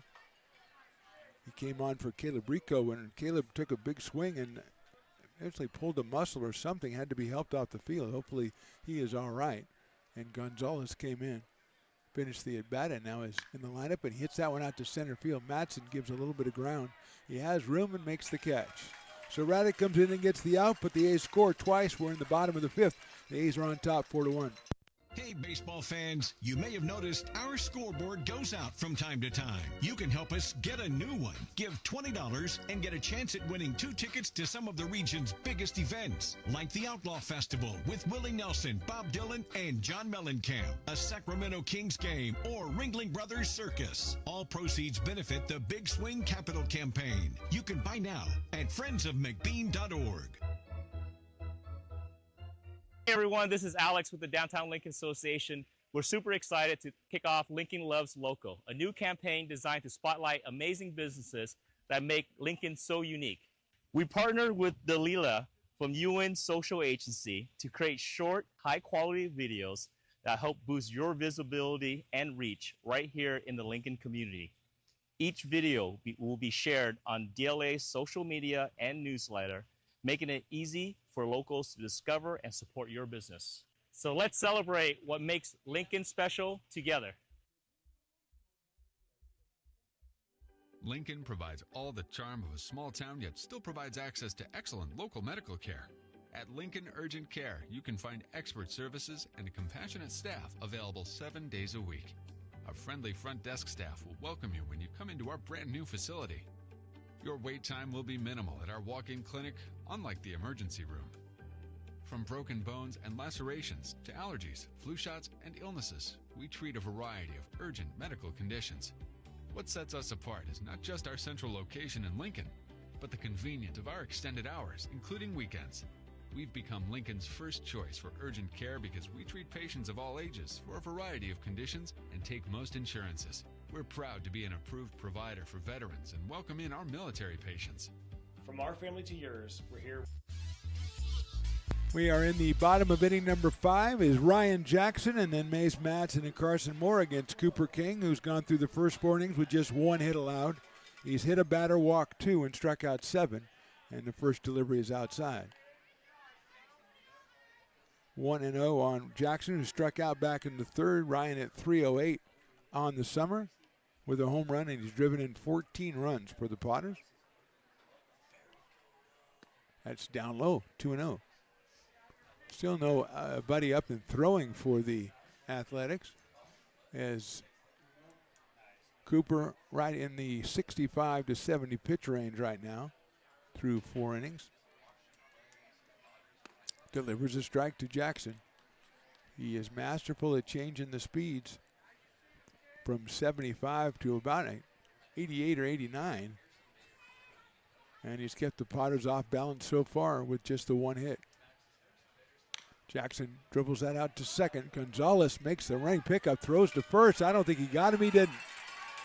Gonzalez couldn't get it out of his glove. It's a difficult play to make when you're running away from the base, and Jackson has himself an infield single. Ryan with a lot of speed and is at first with nobody out, and here's Mace Madsen, who is a pretty good bunter, so I would not be surprised to see him try to lay one down. And Theo Wood, who's playing third base, is moved in on the infield grass. Theo out of, I didn't notice this, Shepherd University, which is, we're going to have to look that one up. Madsen is not bunting. He's lifting it down the left field line.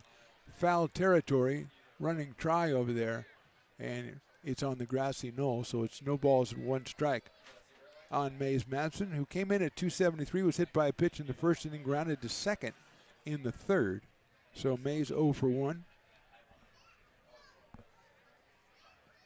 A's lead this one 4-1. We're in the bottom of inning number 5 from McBean Stadium. Really great crowd out here on a Friday night, watching a little bit of baseball. Madsen showed bunt, but took that one high and away. Elijah Garay, the catcher for the A's, looking the runner back before he returns the ball to Cooper King, the right-hander out of Central Arkansas. Now we've got the umpire telling the A's do have somebody warming up in the pen. Just not, he's tucked behind the dugout down there, so can't see him. I think it's Joshua Moreno is what I'm getting from the people. Madsen hits it high in the air, right field. Mitchell is going to come in, is still going to come in. He makes a running catch for the first out. That one was higher than it was far, but Mitchell had to keep coming, and Madsen is retired for the first out. Carson Moore, our hitter, he has walked, he has struck out. 3:04 coming in tonight for Carson. Does have home run power and has 11 runs batted in to go with that home run.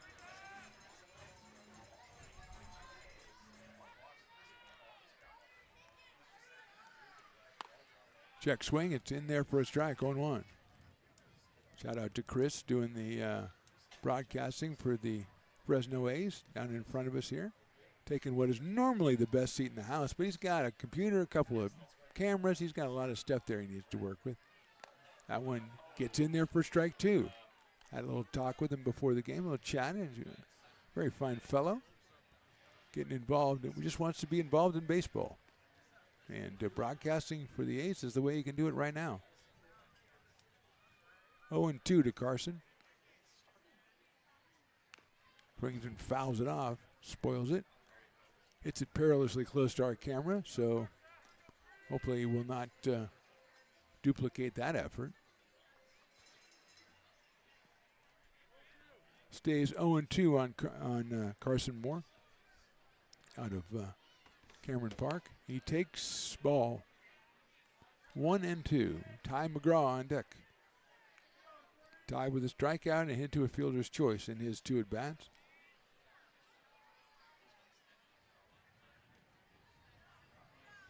So 1-2 to Carson. Throws him inside, just missed that corner, 2-2.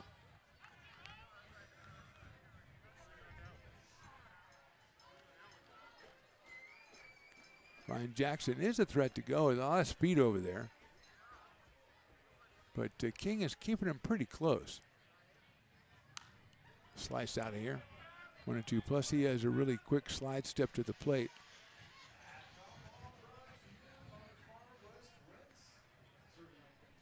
So 2 balls and 2 strikes on Carson. Left-hand hitting second baseman. outside. Full count. Would expect to see Jackson going on the full count. One out here in the fifth. Potters trying to get something going, trailing 4-1. Coming off 2 straight wins over the Mudcats in PEL play to go to 6-2.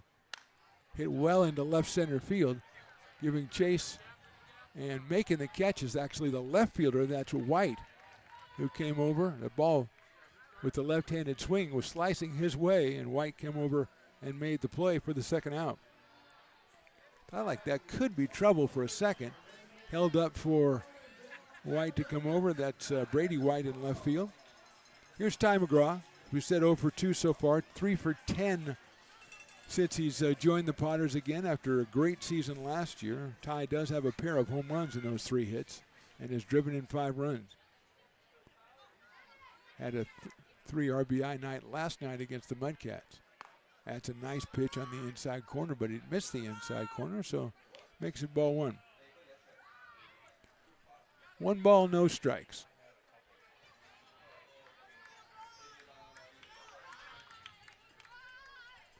Potters open for the big fly here from Ty, or at least something to keep things going. That's hit sharply right at Gonzalez at second base. Over to first for the out. So King goes through 5 innings looking pretty good, and his team, the A's, on top 4-1. Lincoln provides all the charm of a small town, yet still provides access to excellent local medical care. At Lincoln Urgent Care, you can find expert services and a compassionate staff available 7 days a week. Our friendly front desk staff will welcome you when you come into our brand new facility. Your wait time will be minimal at our walk-in clinic, unlike the emergency room. From broken bones and lacerations to allergies, flu shots, and illnesses, we treat a variety of urgent medical conditions. What sets us apart is not just our central location in Lincoln, but the convenience of our extended hours, including weekends.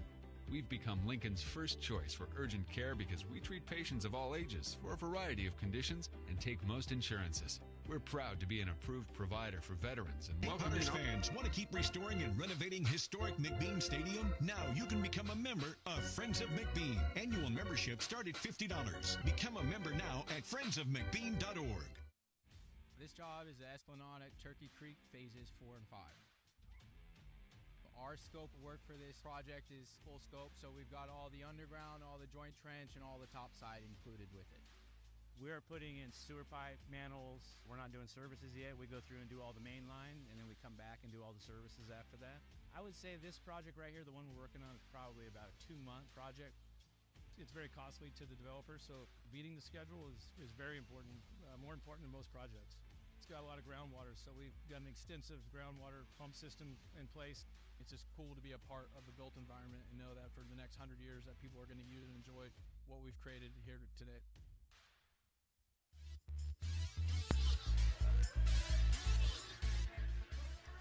Top of the 6th inning, Piper doing the dance contest to the twist and shout from the Beatos. And he has his winner. Oh, she is very surprised to be the winner. A very worthy winner. And Sebastian Edwards will start us off here. He is the new Potters pitcher. He'll face the Dueling Dogs batter, Theo Wood, out of Shepherd University. Then Elijah Garay and Scott Mitchell. Theo is into a double play and struck out so far tonight. So 0 for 2 on the evening, and Mason Belding's going to go out and talk to Sebastian Edwards. Dawson Raddick with just a third of an inning. Brock McReynolds 2/3 of an inning. Gave up a hit and a pair of runs.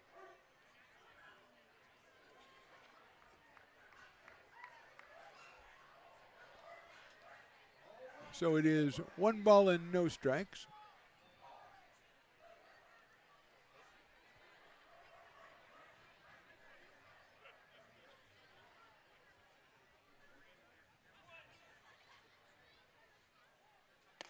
Swing and a miss.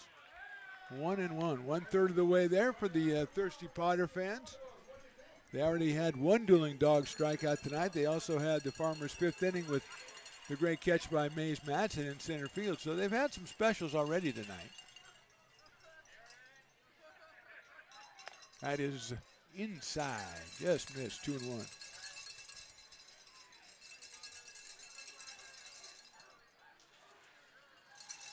Great crowd out here tonight. Having a great time at the ballpark. enjoying everything that McBean Stadium has to offer. Little soft grounder out toward third, scooped up and gunned across the diamond. Nice play by Shane Miller.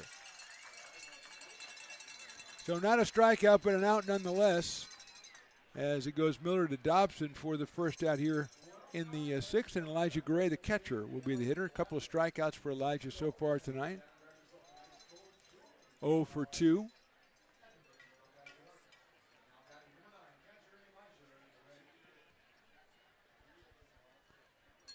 Elijah out of Western Oregon University.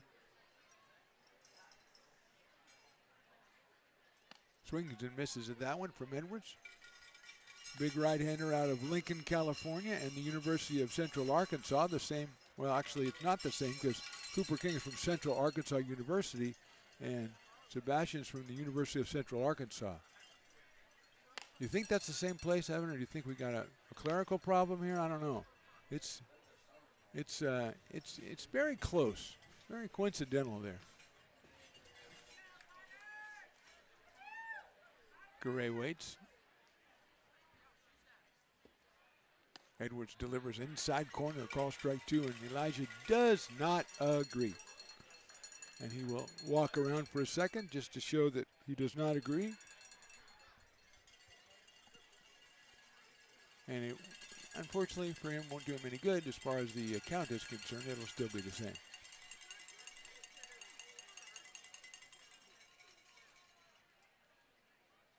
That's fouled back to the screen. People in the front row thought they were going to get a little baseball action, but no, there's a screen there. And it's to protect you. Sir and ma'am down there. Got some great seats, though, right there. Right behind home plate. 1 ball, 2 strikes, or 0-2 actually.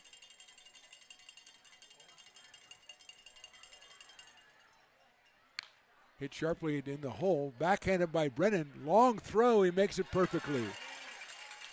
That's Brennan with an excellent play at shortstop. He made that look far easier than it was. And rifles it across the diamond for the second out. And Scott Mitchell, the right fielder, will be our hitter. Scott has walked and popped out to shortstop, so he is 0 for 1 in this one. Came in at 170 with 7 runs batted in. Out of Metropolitan State in Denver, Colorado. A member of the Roadrunners. Steps in here, right-hander against right-hander. Edwards, the 6th Potters pitcher already. Delivers that one inside. We had Wood for 2, then Chang, Aceto, McReynolds, Raddick, and Edwards.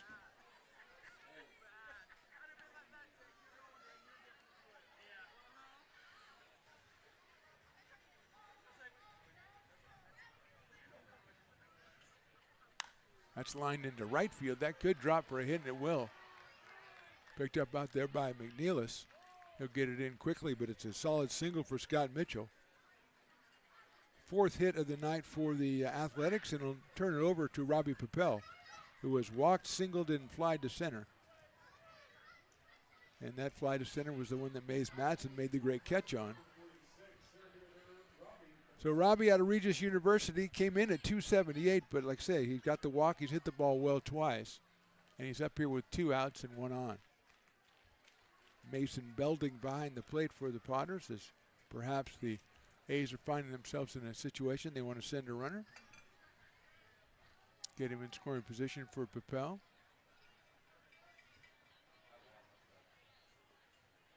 That is in there for a strike. Edwards at 76 on that one. Gets ahead in the count 0-1.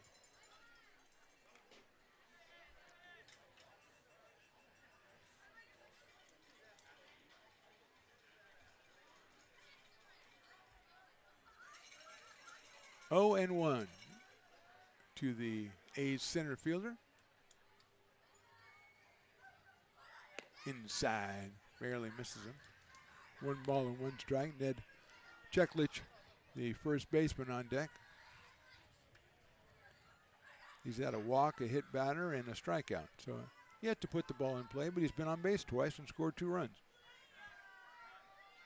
So there's a yin and yang, the whole thing. 1-1 coming up to Papel.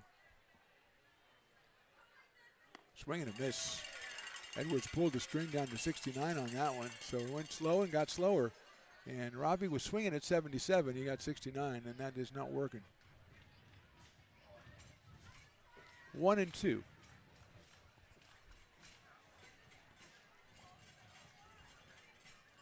Two in the first and 2 in the fifth for the Fresno A's. Potters got their single run in the fourth. Pells fouls that one out of play to the right, over to where the parking lot Potters used to hang out outside. But now they're mostly an inside group with TJ, T-Mac, and Double D. Oh, I should mention T-Mac. Best friend Taffy, who is almost at every game, has her own seat. I think has her own season ticket. And she should. 1-2 coming up again. Look out, that hit him. No, it didn't. It went behind him. Oh, I don't know how that could have missed him.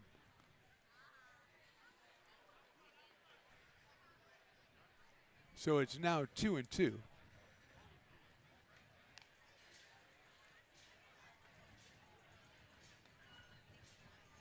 Potters on the road tomorrow and Sunday. They'll go up to Humboldt to take on the Crabs. They took 2 out of 3 from Humboldt last week here at McBean.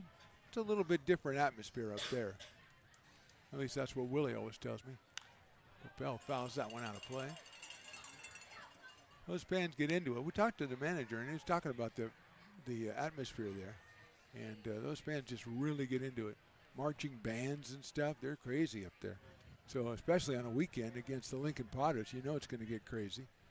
So hopefully the Potters can go up there and play the same kind of ball they played against the Mudcats the last 2 nights. And they played well against the Prune Packers as well on Tuesday. They just were held to just 1 hit. Popped up.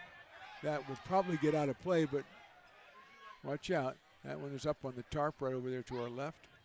There is a little bit of area that it could get out of play right behind home plate and get over the screen, but before the tarp takes over. So there's a little bit of vulnerability there, and I thought that one might drop into that area. So Papel staying alive here at 2 balls and 2 strikes. Mitchell down at first. He goes outside. Throw by Belding is on target, but just not in time. Mitchell got that off the pitcher, and Mason Belding with a quick release and an accurate throw, but just no chance to catch up with the jump that Mitchell got. Full count now.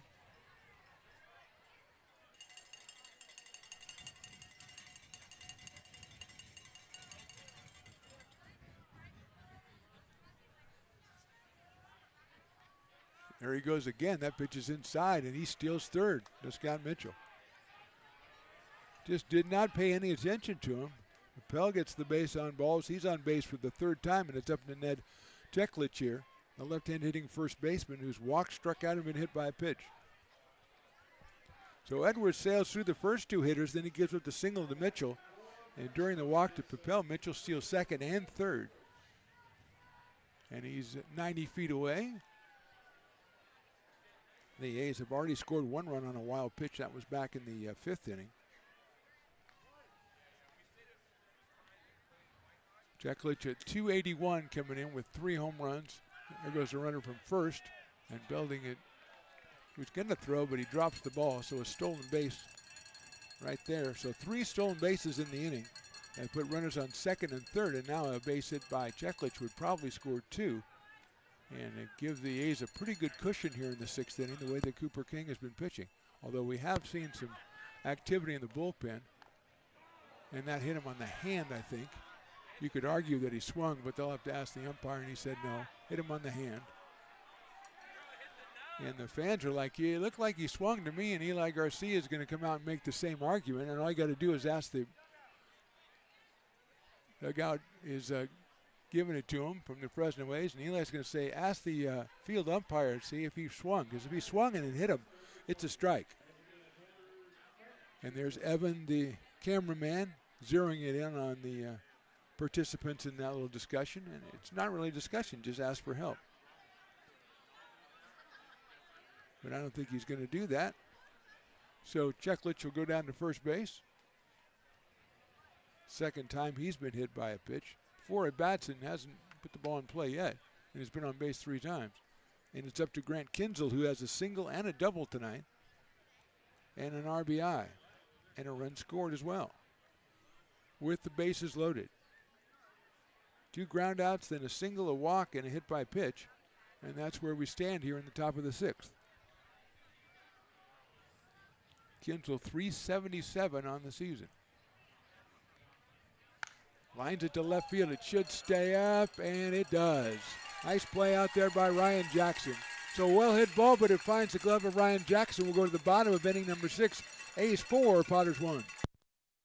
Hey, Potters fans, want to keep restoring and renovating historic McBean Stadium? Now you can become a member of Friends of McBean. Annual membership start at $50. Become a member now at friendsofmcbean.org.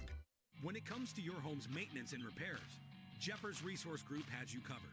Our handyman services offer a comprehensive range of expertise, from minor carpentry to drywall, electrical and flooring for property managers, landlords, and renters alike. We ensure that every job is completed to the highest standards, so you can have peace of mind. Contact us today to discover how Jeffers Resource Group can help keep your home in top shape.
American River College is a top-tier community college sports program that provides student athletes with the opportunity to thrive both athletically and academically. ARC Athletics is currently ranked 5th in the state and 2nd in Northern California. With over 19 sports programs, our athletes compete with the region's. Bottom of inning number 6, A's up 4-1. Big reason for that is the guy on the mound, Cooper King. The right-hander has gone through 5 innings, allowed just 2 hits and struck out 7. He will take on Brady Dobson and then Cash Brennan and Shane Miller. 3 more left-handers for the Potters here in the bottom of inning number 6. Cooper King has walked 2, he's hit 1, and allowed the 2 hits. There's a pop-up out of play. Dobson has struck out and worked a base on balls, so he is 0 for 1. Brady out of Stockton, California, and Cal State Fullerton hitting .366 coming on tonight.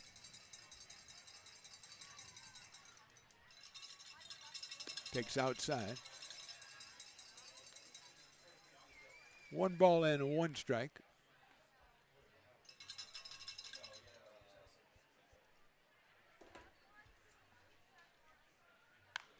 Check swing, line drive, third baseman. That is Wood over there, makes the catch. So Dobson with an swing, hits a line drive to third base for the first out, and Cash Brennan, who has struck out and singled in this game. The only hit for the Potters to reach the outfield. The other one was an infield single by Ryan Jackson. So Cash at .292 coming in with 3 runs batted in. Just trying to set the table here and get the Potters going here in the bottom of the 6th inning. Chopper down the first baseline, that's a foul ball. Potters have Darius Jenkins warming up in their bullpen. We had, I think it was Joshua Moreno throwing in the pen for the A's, right-hander out of Fresno Pacific, but don't see anybody throwing right now, and King has been dominant, so maybe they're just going to let Cooper run with it. Brennan takes outside, although, you know, the pitch count probably getting up near 75, I would say now. So it's up a little higher than that according to Mad Max. It's about 96 right now. Not a lot of stress pitches in this game so far for him, except in the fourth inning when the Potters had a couple of guys on base, had the bases loaded, but then he struck out McNeilis and got a pop-up from Belding. Brennan fouls that one down the left field line, out of play, far out of play, so he'll go to 2 balls and 2 strikes. I want to thank Tom Maley again last night for his visit. It made us feel like we had a pretty fun time last night. Even Evan had fun, and he's a kid. Sharp grounder cut off at third by Wood over to first, and he got him by a step. Theo Wood makes the play, his second of the inning. 2 outs quickly for Cooper King, and he'll face Shane Miller, who was flied to center and reached on an error, picked up an RBI back in the fourth inning, his third of the season. Still looking for his first hit as the left-hand hitting third baseman out of Gilbert, Arizona, in the University of New Mexico. They are Lobos? Okay. That's high for a ball. Looks like Quincy Malbrough coming into the on-deck circle to bat for Chaz McNeilis. 1 ball, no strikes. That's right down the middle for a strike. Bringing in the 50-50, and they're bringing a Brinks truck in because they've sold a lot of tickets, ladies and gentlemen. It's going to be like easily $1 million.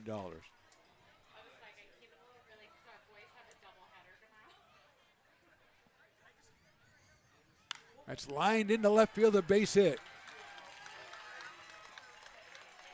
A line drive off the bat of Miller. He's got his first hit as a Potter. It's a beauty down the left field line, and Quincy Malbrough will be our hitter.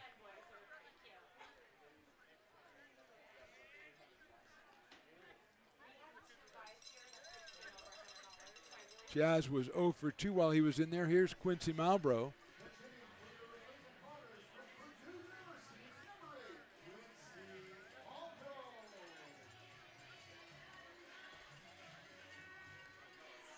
So Quincy's up here with 2 outs and 1 on.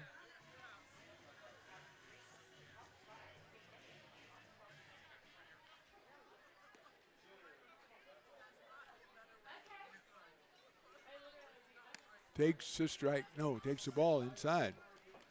Quincy had 446 on the year, 18 runs batted in.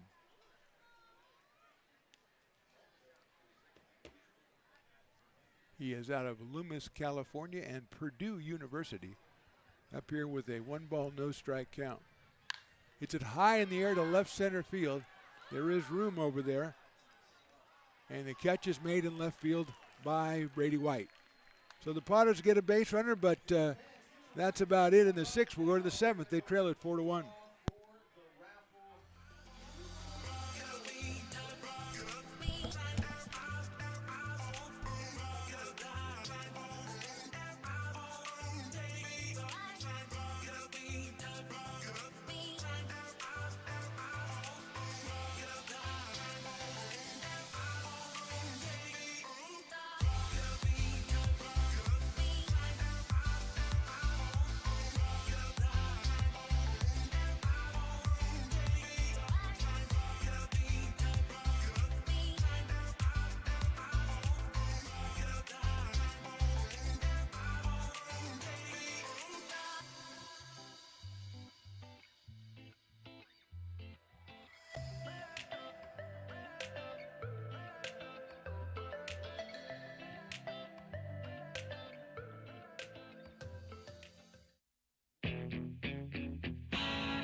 Hey, baseball fans, you may have noticed our scoreboard goes out from time to time. You can help us get a new one. Give $20 and get a chance at winning 2 tickets to some of the region's biggest events, like the Outlaw Festival with Willie Nelson, Bob Dylan, and John Mellencamp, a Sacramento Kings game, or Ringling Brothers Circus. All proceeds benefit the Big Swing Capital Campaign. You can buy now at friendsofmcbean.org.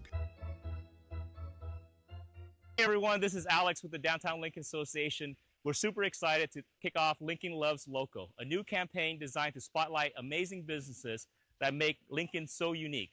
We partnered with Dalila from UN Social Agency to create short, high-quality videos that help boost your visibility and reach right here in the Lincoln community. Each video will be shared on DLA's social media and newsletter, making it easy for locals to discover and support your business. So let's celebrate what makes Lincoln special together.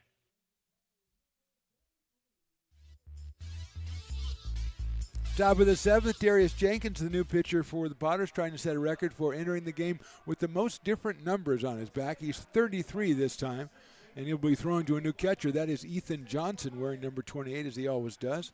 So a new battery for the Potters, and Angel Mejia is the hitter out of Cal State Bakersfield. A walk, a fly out, and an RBI ground out for Angel. He is 0 for 2. As the 50-50 is trying to get it awarded to somebody. It's $690 is the winner's share. I mean, that's a big pot right there. They can't find anybody with the right ticket as Jenkins delivers. Line drive out into center field. Matson coming on. He will not get there, and Mejia has a base hit. So Angel gets the 5th hit for the A's tonight, and that'll bring up Brady White, the left fielder, who was struck out, grounded out, and walked. Hitting at .306 is Brady White out of Chico State University. Left-hander against left-hander. Darius Jenkins from Sac City. And again, no one wants to claim all the money, so let's get another ticket.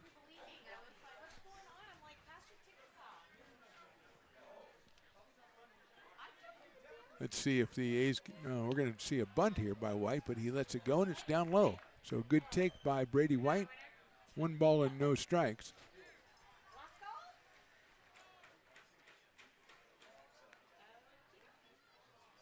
Jenkins, the 7th pitcher for the Potters.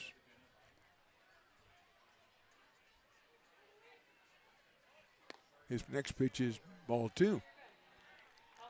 So a good eye up there by Brady White. Took 2 close pitches, and they're both balls.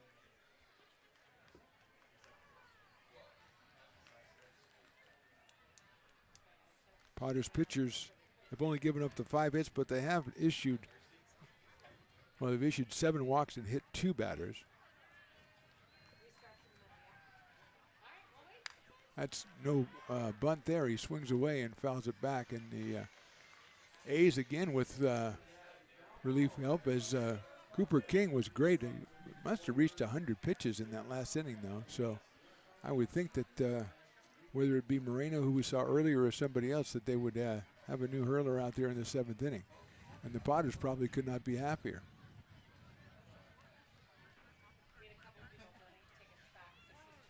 So Jenkins taking a long time getting a sign from Johnson. They'll finally have to have a confab out there halfway, or a little bit more than halfway out to the mound, as Brady White will take the chance to confer with his third base coach and see what kind of signal they got going on here.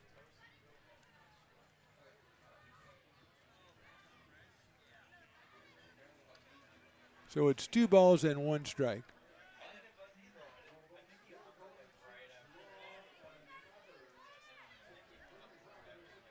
They can't give away the $690, so Willie's going to have to get another ticket in circulation. You got so many people walking around out here, maybe they're just not paying attention. A lot of milling around, I love it. 2-1 coming up from Jenkins. White bunts at it, fouls it. I think maybe Brady missed a sign there when he swung away at 2-0, but maybe not. They put the bunt back on, and he fouls it at the plate. So it's 2-2 now, with Michael Gonzalez ready to come up after Brady.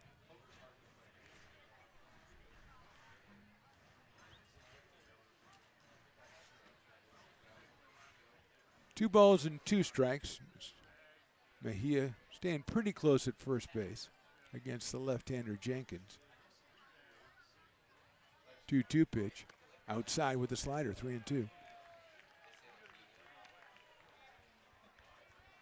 Dylan Wood, then Austin Chang, then Aceto, McReynolds, Raddick, Edwards, and now Jenkins for the Potters.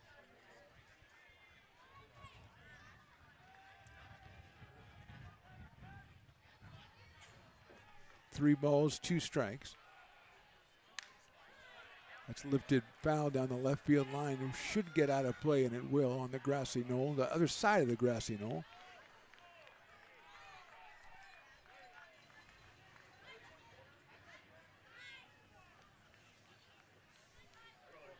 So we'll do it again at 3 balls and 2 strikes.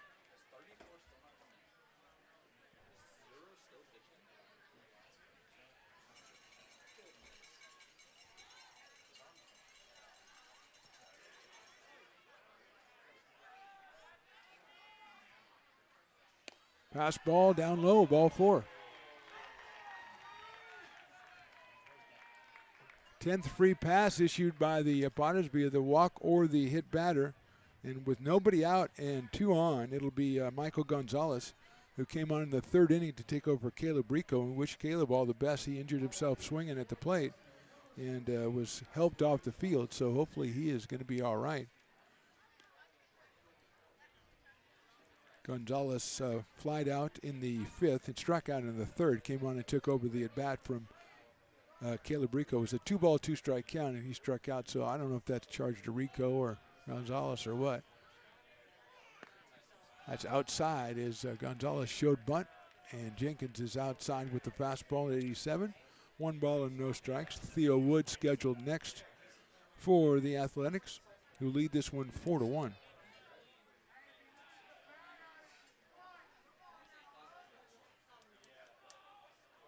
Jenkins comes set. Gonzalez shows bunt. He doesn't bunt at it, and it's outside. 2-0.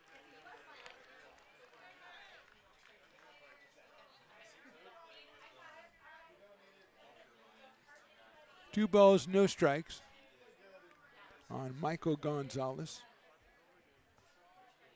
He's going to show bunt again. Let's see. And that is a strike. 2-1.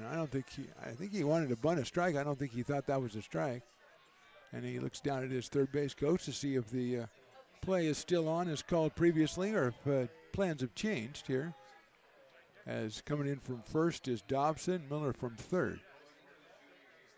Bunts it down the third base line. It's going to be a fair ball. Nice bunt. Miller guns it to first and throws it away.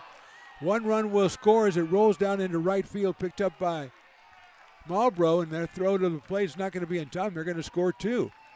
Let's see if it's a ground rule down the first base line. They're going to make him go back to third, perhaps. Let's see. Nope.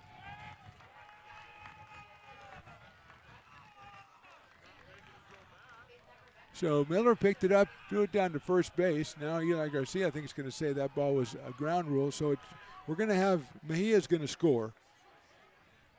White will either score or end up at third. Gonzalez will end up at second. It's an error on the third baseman. It's also a sacrifice for Gonzalez. 1 run will score for sure. Let's see. And now the umpire, I think, is having the second runner, which is Brady White, come back out. Nice bunt by Gonzalez. Kind of deadened it right in front of Miller, and Shane had to really try to gun it to first base. Threw it wide of Brady Dobson. And now we're trying to hash out whether 1 run or 2 runs will score. So it'll either be 5 or 6-1 for the A's here when the dust settles.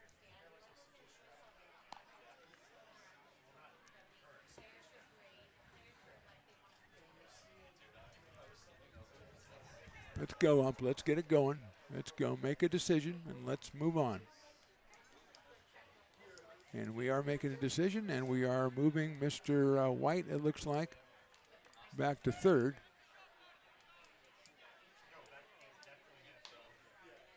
Umpire has had some words with the A's bench or A's dugout previously, and now he's having even more. But, I mean, it's cut and dried. It's a ground rule here at McBean Stadium where the ball went. So we still have nobody out in the inning. 1 run is scored. White is at third.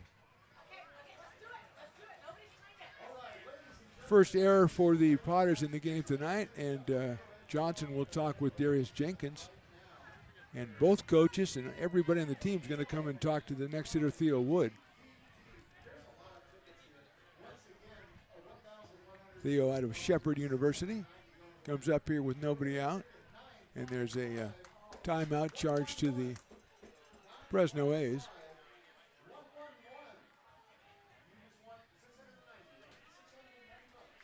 As Willie reads another ticket out to try to get rid of that $690, which I have volunteered to take off their hands. Potter's not playing the infield in. Well, they are at first and not anywhere else. And that's a wild pitch back to the screen. Bounces back, though, as we said before. It tends to do that here at McBean, and quickly.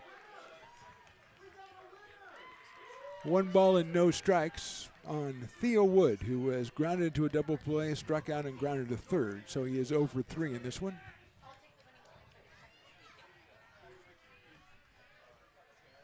Looks like they finally got a winner. Somebody is going to be a little bit richer in a couple of seconds. All right. Also back to the screen. Also comes right back to Ethan Johnson.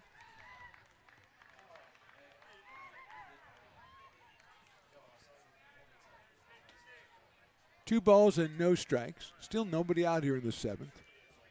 Elijah Garay is next, the catcher for Fresno.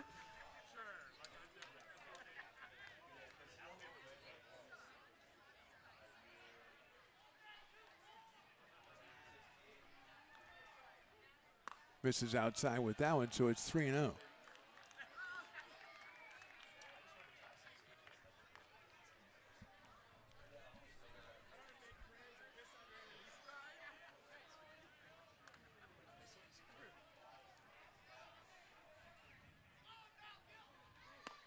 That is ball 4.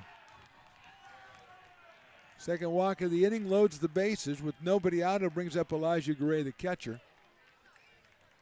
Potter's hurriedly getting someone loose down in the bullpen.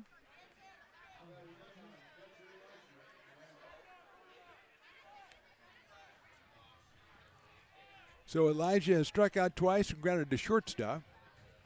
Potter's still not playing the infield in with nobody out. Although, as we said, the corners are even with the bag at first and third with Miller and Dobson. Shows bunt. It's a breaking pitch and it's a strike.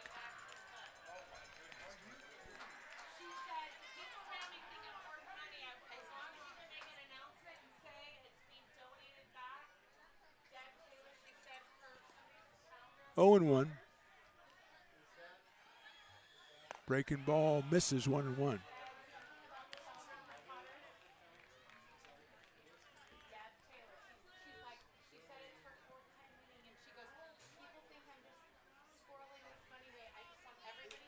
One ball, one strike. Here's Jenkins' pitch. Hit out into center field. Madsen will get it. It's tagging at third. Madsen with a gun to the plate, but it's not in time. And moving to third will be Gonzalez. So White scores on the sacrifice fly. RBI for Garay. 2 runs in the inning. It's now 6-1. And as we said, moving to third is Gonzalez, as the throw came all the way through to the home plate. Theo Wood is still over at first, and Scott Mitchell is our hitter. He's walked, he's popped out, he's singled.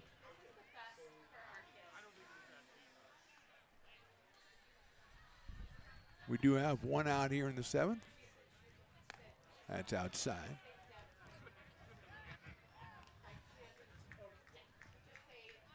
Mitchell walked in the 2nd, popped out in the 4th, and then singled back in the 6th. Stole a couple of bases, but was stranded at third. That is outside.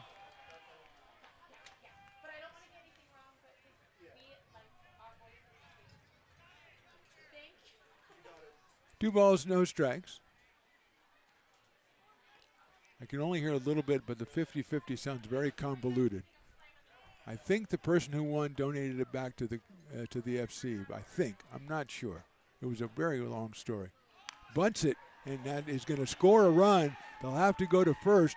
Covering is Carson Moore. It's a beautiful bunt by Mitchell. He'll get an RBI as Gonzalez scores.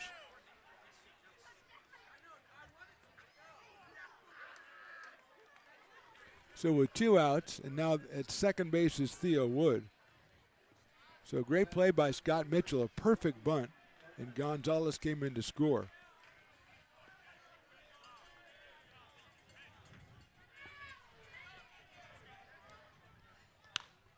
That's hit right back up the middle, into center field, a base hit. Here comes Wood around third, and the ball is bobbled in center field, and he will score an RBI single for Robbie Papel. So Papel continues his hot night. He gets a single to drive in a run. Makes it 8-1 in favor of the Athletics. It's the second hit of the inning. Papel has 2 hits and a pair of walks, and that'll bring up Ned Cheklich. Ned is interesting night. He's walked and scored, struck out, been hit by a pitch and scored, and then been hit by another pitch. I don't think it's anything personal. Takes the slider, and it's in there for a strike. So a single, a walk, an error, another walk, a sacrifice, and a squeeze play, and then a single. 4 runs across the plate for the A's. They now have 6 hits. Fastball, beautiful pitch in there for a strike at 88. 8th batter of the inning is Ned Cheklich. Grant Kinzel on deck in case Ned reaches.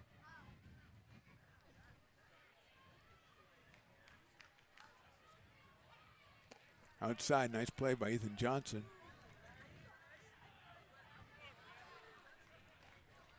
Papel has a stolen base back. Actually, he has 2 stolen bases on the night.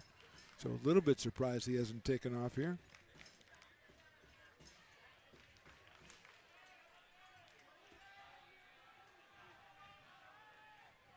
Popped up, but it's out of play. Jenkins took something off that went down to 74 and tried to get Cheklich off balance. He did to the point of a foul ball, but Ned stays alive. 1-2.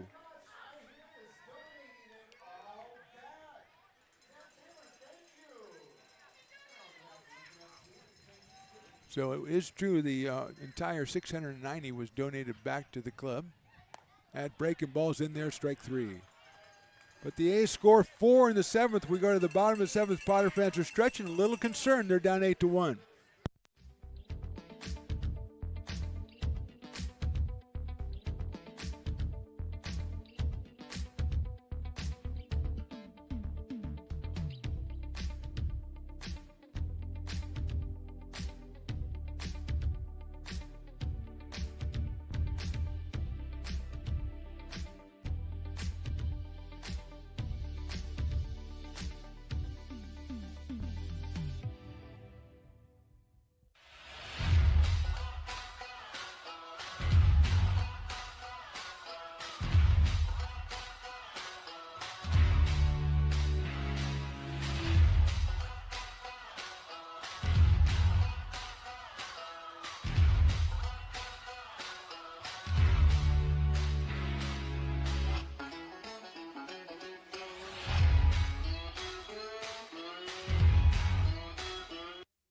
Fans want to keep restoring and renovating historic McBean Stadium? Now you can become a member of Friends of McBean. Annual membership start at $50. Become a member now at friendsofmcbean.org.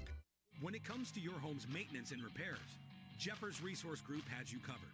Our handyman services offer a comprehensive range of expertise, from minor carpentry to drywall, electrical and flooring for property managers, landlords, and renters alike. We ensure that every job is completed to the highest standards, so you can have peace of mind. Contact us today to discover how Jeffers Resource Group can help keep your home in top shape.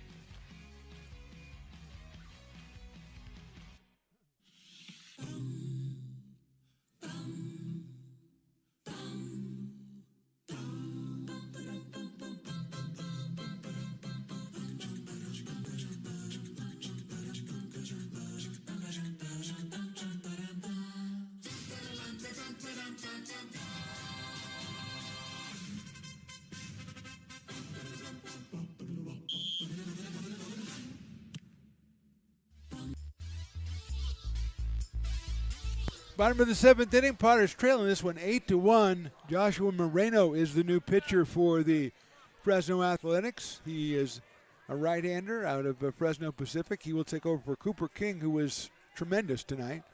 6 innings, 3 hits, 1 run. He hit 1, walked 2, and struck out 7, and had the Potters hitters off balance all night. So here's Ethan Johnson for his first at bat, and he slices 1 foul down the left field line. Ethan was followed by Ryan Jackson and Mays Madsen for the Potters.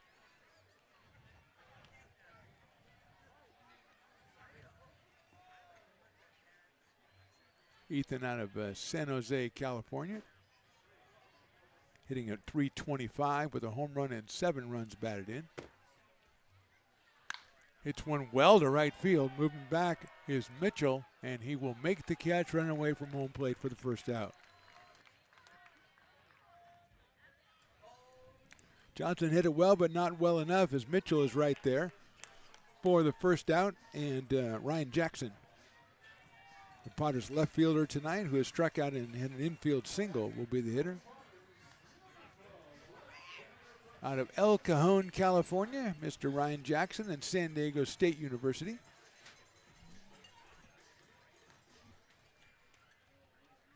Looks like Jackson Norton has come out on deck to bat for Mays Madsen.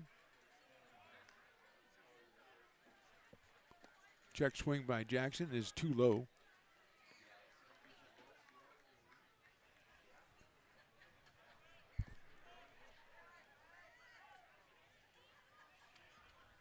Jackson does have a home run on the summer, 14 runs batted in. Moreno's pitch swung on and missed at 79.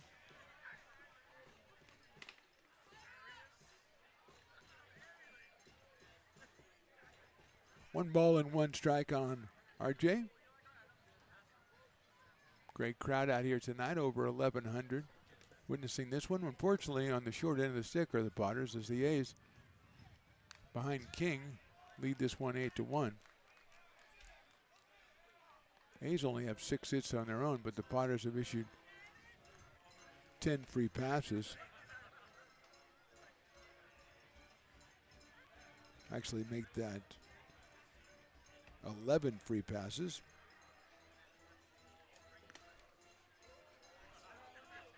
And that has hurt the cause a little bit. A couple of wild pitches mixed in. A couple of nice sacrifice bunts also by the A's have moved things along. Untimely throwing error on one of those bunts. 1-2 pitch. Swing and a miss. Gets away from the catcher. Garay's going to gun it down to first, and he's got him. So 2 outs quickly here in the 7th inning for the Potters, and that will bring up Jackson Norton, a young man from Sacramento, California, and St. Mary's College. Will come up here.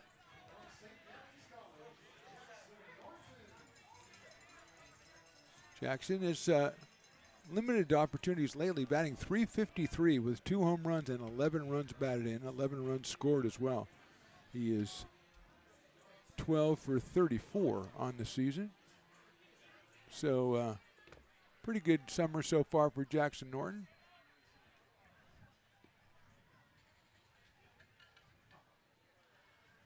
He'll take outside for a ball, 1-0.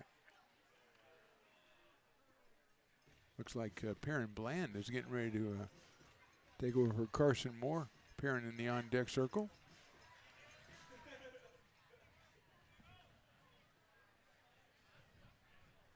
One and 0 to Jackson Norton. Swing and miss, or fouled off. Back to the backstop, and Perrin Bland is again in action. He waves off the Fresno A's player. I think that's Cooper King, who's just doing everything tonight. Pitches 6 innings and then goes chases foul balls.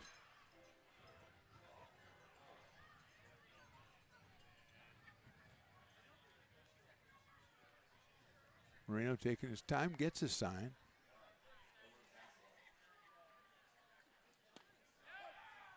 In there, call strike 2. 1-2 on Jackson Norton. Potters on the road. Right after this, they've got to go up and take on the Humboldt Crabs Saturday and Sunday, and that is going to be a crazy atmosphere up there in the North Country. Norton takes down in the dirt, blocked by Garay. 2-2. Fresno A's have the weekend off, according to Chris, the broadcaster, although they have to make the trip back to Fresno tonight, so that's going to be a late night for our friends from Fresno. But right now, it'll probably be a good trip, but they lead this one 8-1.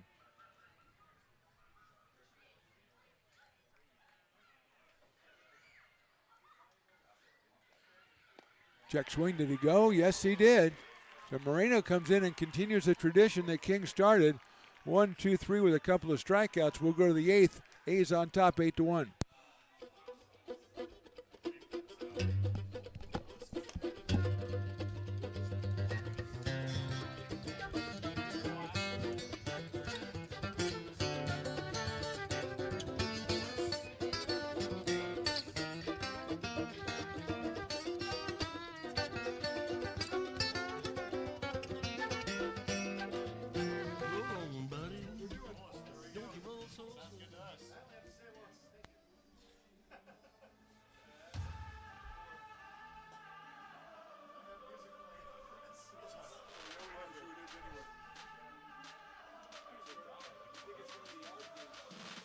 You are Laborers Rising.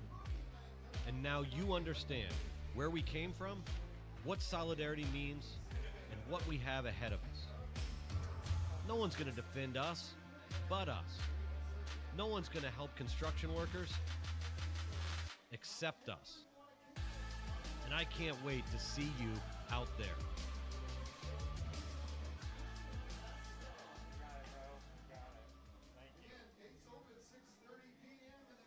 American River College is a top-tier community college sports program that provides student athletes with the opportunity to thrive both athletically and academically.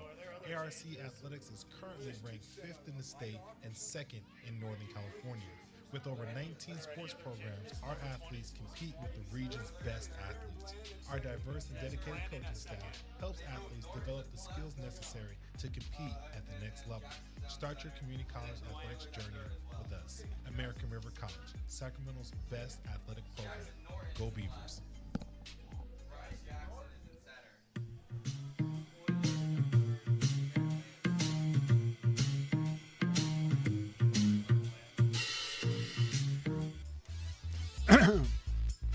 Sorry about that, everybody. I was clearing the throat. New pitcher is Nick Polis out of Modesto Junior College. He delivers a inside fastball. We have some other changes. Perrin Bland's taken over at second for Carson Moore. At third, it's Luke Euler now for Shane Miller. In left field, Jackson Norton. Ryan Jackson moves to center field. And Malbro is over in right field. Still have Brady Dobson on first base, and our pitcher is Nick Polis, our 8th pitcher tonight.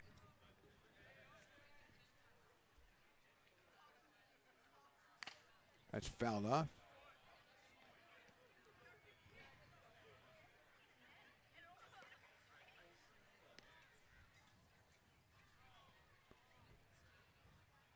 Ethan Johnson taking that one off the old mask, and the umpire doing the right thing, going out and chatting with the new pitcher. Yeah, just to get acquainted and also to give Ethan a chance. As our hitter is Grant Kinzel, who's had a double and a single tonight. He's driven one in, he scored one. He is 2 for 4. Angel Mejia and Brady White will follow him against the new pitcher, Nick Polis. Swing and a miss. One down quickly here in the 8th inning, and Angel Mejia, the shortstop, comes to the plate. He's walked, fly to center, RBI ground out, and single. 1 for 3 RBI and a run scored for Angel.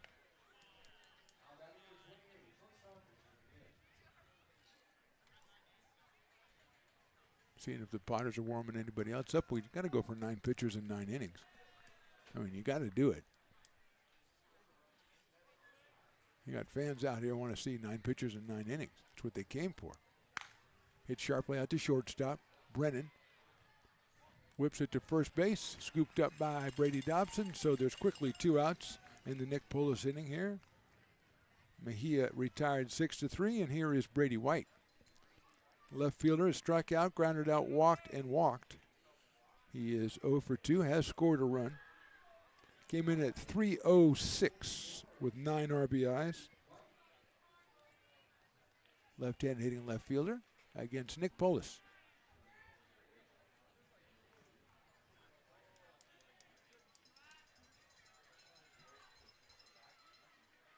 Fastball in there for a strike again. Next Tuesday and Wednesday, it's the California Tigers in town. That's the next home games for the Potters. Taco Tuesday on Tuesday, Wine and Wiener Wednesday the next night. So you got to be here to experience both of those. If you want to do them, back to back, that's up to you. That's kind of I'd go one of them and then the next week or something do the other one. But time is running out. I don't know how many more Wine and Wiener Wednesdays we have. Just 2 more after next week. And Tuesdays, I think we're no more Taco Tuesdays. That's the last Tuesday game. That is a strike. So you definitely want to get out here on Tuesday. This is the last Taco Tuesday. And they have been, I would say, incredibly successful. You run out of tacos in the 6th inning, it's a good deal. I mean, you could still get one of their burritos if you want to, as Max did today. He used both hands to lift it, so I think that says a lot about the burrito itself. 1-2 on Brady White. That's in the dirt. Scooped up, actually blocked by Ethan Johnson.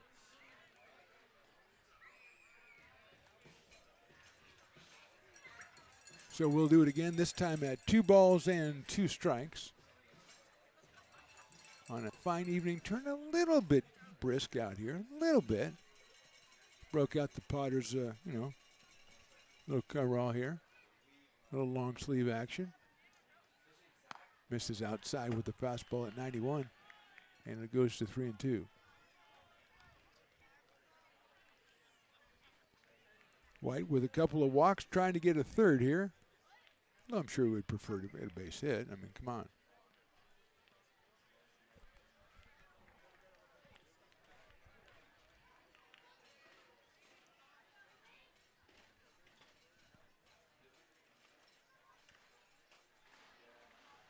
Breaking ball swung on and missed. So Polis impressive in his inning of work with a pair of strikeouts. We'll go to the bottom of the 8th. Potters still trailing this one 8-1.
Hey, baseball fans, you may have noticed our scoreboard goes out from time to time. You can help us get a new one. Give $20 and get a chance at winning 2 tickets to some of the region's biggest events, like the Outlaw Festival with Willie Nelson, Bob Dylan, and John Mellencamp, a Sacramento Kings game, or Ringling Brothers Circus. All proceeds benefit the Big Swing Capital Campaign. You can buy now at friendsofmcbean.org. Hey, everyone. Perrin Bland will start us off in the bottom of the 8th against Joshua Moreno, who came on for Cooper King back in the 7th and went 1-2-3 with a pair of strikeouts. Bland making his first appearance at the plate of the evening. Takes a ball, 1-0. Carson Moore was 0 for 2 with a walk while he was in there.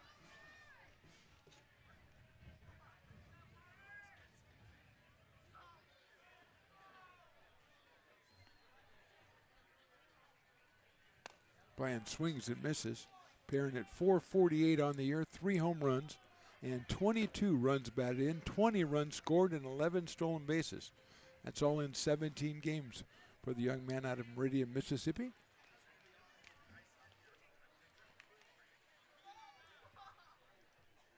He's followed by Ty McGraw.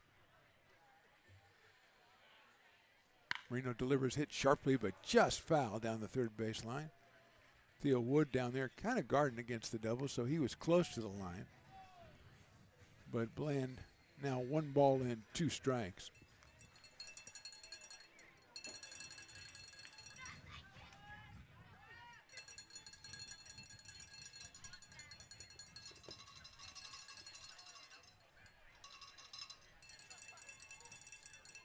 Marino from Fresno Pacific University taking his time getting a sign. I think Bland will probably ask for time, and he does. I was going to ask for it for him. I was going to text the umpire. Hey, can I get time, please? This guy's taking too long.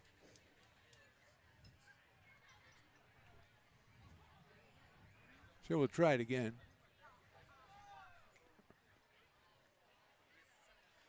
One and 2. Not as much milling around going on now as gets later in the game. People tend to stay in their spots.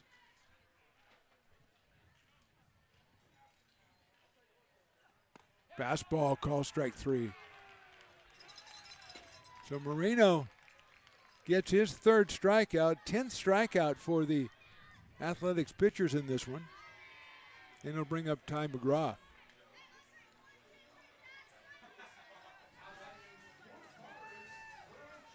McGraw tonight, a strikeout, fielder's choice. He scored a run eventually. That's the 1 run the Potters have scored, and he grounded to second. So he is 0 for 3.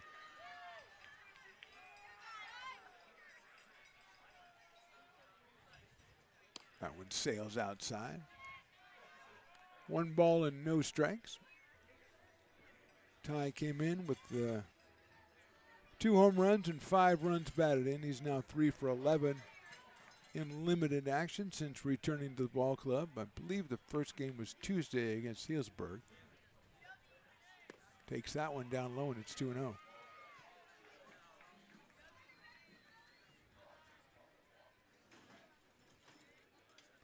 Brady Dobson is on deck.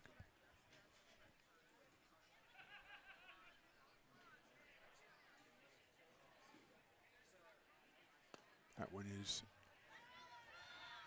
inside for 3-0.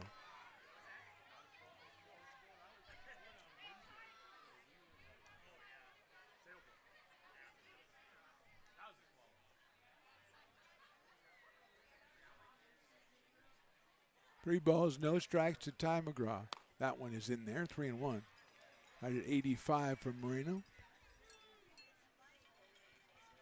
Cooper King with the first 6 innings, 3 hits, 1 run. Walked 2, hit 1, struck out 7. Unofficially 110 pitches. Is that what the number I heard? Something like that. Over 100 pitches. McGraw takes inside. He'll get the base on balls. That'll bring up Brady Dobson.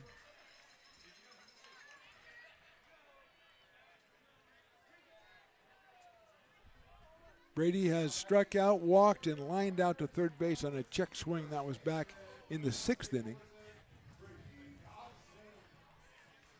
He'll step up here with 1 out and 1 on in the bottom of inning number 8.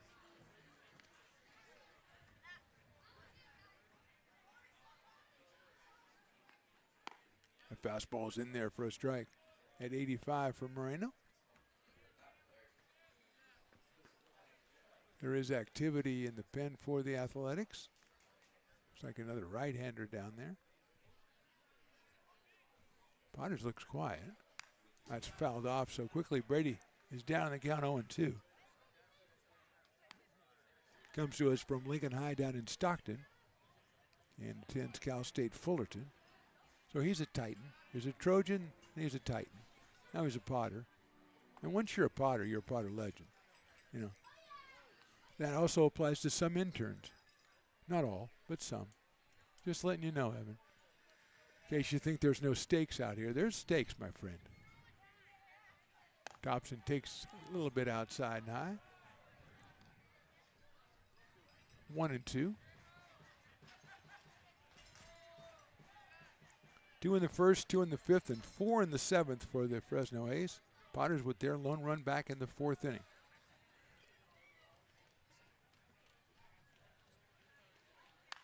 Brady fouls that one off. Staying alive. 1-2.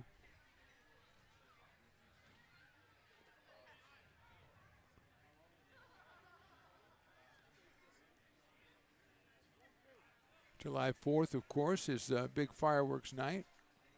And the only other fireworks night left in the season, as far as I can tell, is July 18th against the Medford Rogues. You might want to get there early. LincolnPotters.com. Get the tickets. Make sure you're going to be at the last fireworks display of the year. That's on the 18th against the Rogues. It'll be the second of a 2-game series against Medford. Again, that is July the 18th. Final home game scheduled for July 25th against the West Coast Kings. Throw over to first base, and McGraw's back.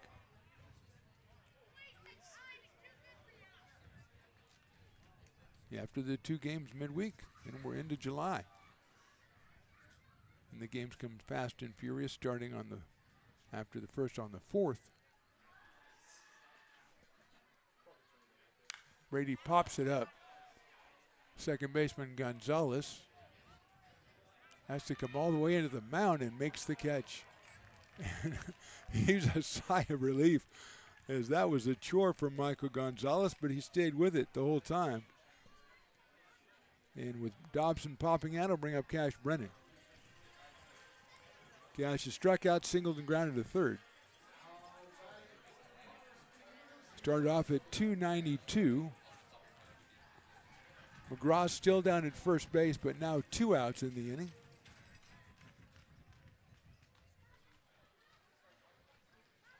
Brennan takes it right down the middle at 87 from Moreno. 0-1.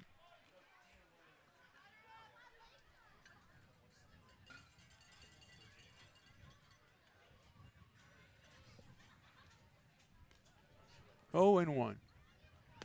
0-2.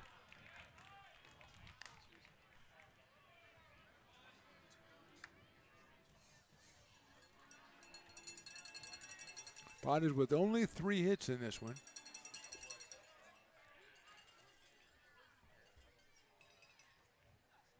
Brennan hits it sharply to right of shortstop. Diving play, gets up, throws to first, not in time. And now it's 4 hits as Brennan has his second.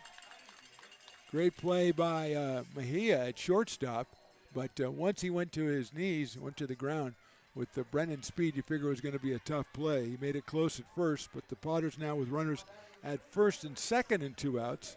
And here's Luke Euler making his first appearance at the plate tonight. Came on for Shane Miller, who was 1 for 3 and had an RBI while he was in there. Picked up his 3rd RBI, got his first hit of the season, so good job for Shane on that one. And here's Luke Euler.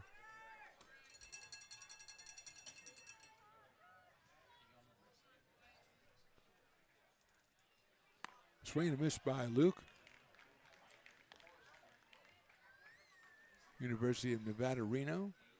345 with a home run. He's driven in 13 and scored 19 this season. Stole 8 bases.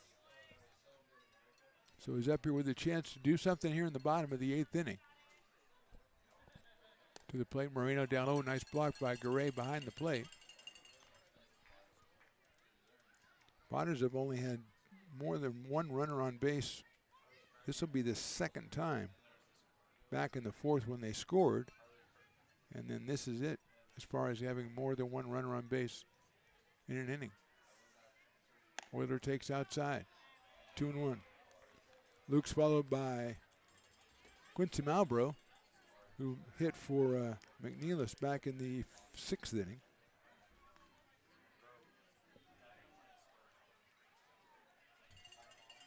Two-1 to Euler. Out of Rockland.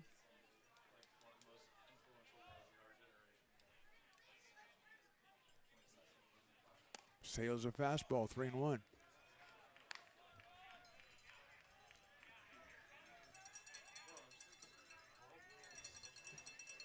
8-1 A's. We're in the bottom of the 8th.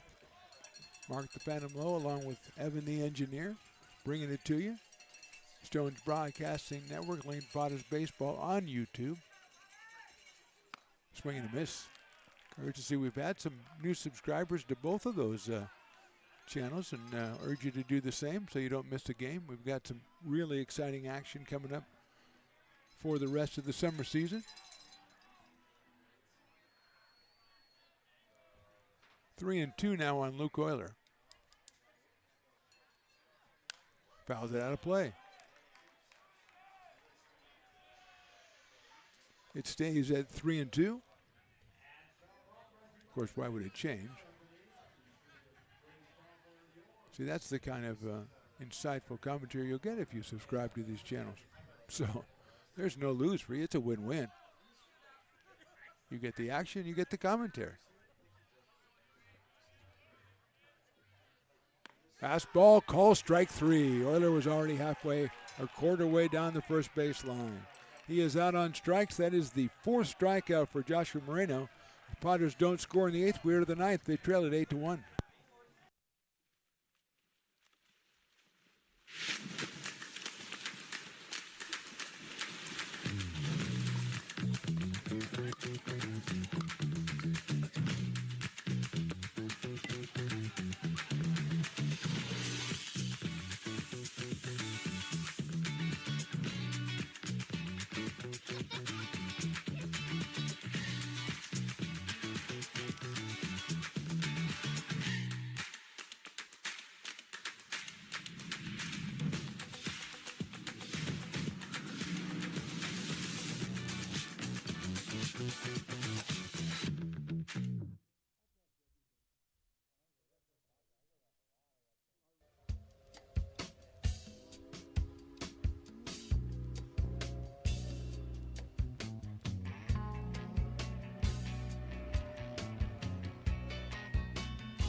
Lincoln Potters Baseball. Placer County's best kept secret is back for another exciting summer at historic McBean Stadiums. Loaded with fun for the whole family, local beer, wine, and eats. Fireworks, giveaways, theme nights, kids zone, and more. Come join in the fun and enjoy small town baseball with Major League Entertainment. Tickets on sale now at LincolnPotters.com. Top of inning number 9, A's 8, Potters 1. Nick Polis back out on the mound for the Potters, and he will face Michael Gonzalez, Theo Wood, and Elijah Garay.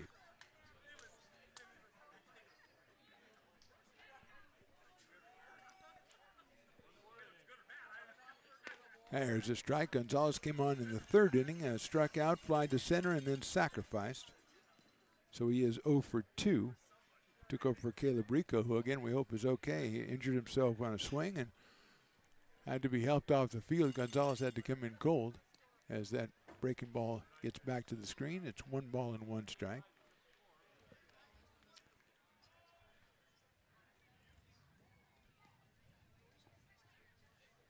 Polis struck out 2 in a 1-2-3-8 inning. The 8th pitcher for the Potters tonight. Fastball is fouled. Vicious line drive over toward the Potters dugout, but fortunately this time didn't hit anybody. So it's 1-2. We had a guy injure himself on a swing. We had a line drive into the dugout area that injured, or momentarily injured, one of the Potters. I think he was okay. Fastball misses 2-2. 81 for Polis on that one. Look faster than that. Check the gun, Statwalker. I looked a little faster.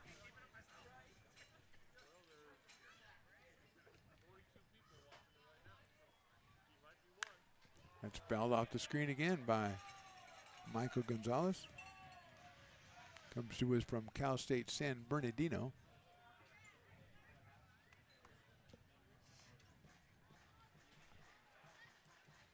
And steps in against Nick Polis out of Modesto Junior College, out of the Big 8 Conference. Slider is in the dirt. 3-2. Potters pitchers only have given up 6 hits in this game, but they have given up 11 free passes via the walk or hit batter. And the Potters have made also an error in that big 7th inning, the 4-run 7th. They mixed in their only error of the game.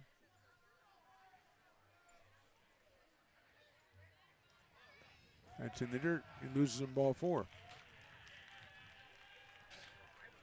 So Theo Wood will be our hitter. Theo has hit into a double play, struck out, grounded out, and walked. He scored back in the 7th. He is the third baseman for the A's. Out of, wait a minute, oh, there it is, Shepherd University. Get to work on that one, Stout Walker. Wait a minute, no, that would be too obvious. Hit out to right field. Malbro makes the catch, thinks about throwing it to first, doesn't do so. So the Shepherd University Rams. Okay, I see it. I mean, they have a, okay, so they have a real, they have like the live mascot character. Well, he's got to have a name then. I don't think you'll call him Rammy. What's your name? What's your name, mascot? Elijah Gray is the hitter. Struck out twice, grounded out, and sacrifice fly to center field back in the 7th. So he has an RBI on the year. JC, okay, very good. Grounded down in the hole. That's going to get through, a base hit to left field. So Gray gets a base hit, his first of the game, the 7th for the Athletics, and it'll bring up Scott Mitchell. The number 9 hitter has walked, flied out, singled, and sacrificed. And picked up an RBI on that sacrifice because it was a squeeze play back in the 7th inning.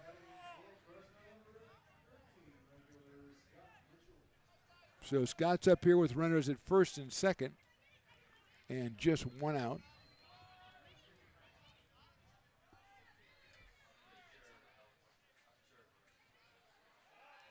And the pickoff play usually doesn't work when you throw it to the second baseman who's in position and not covering the bag.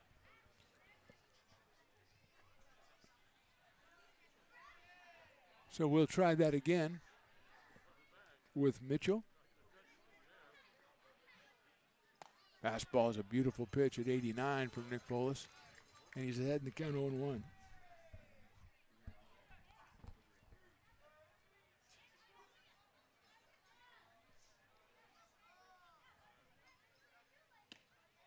That's in there, call strike 2.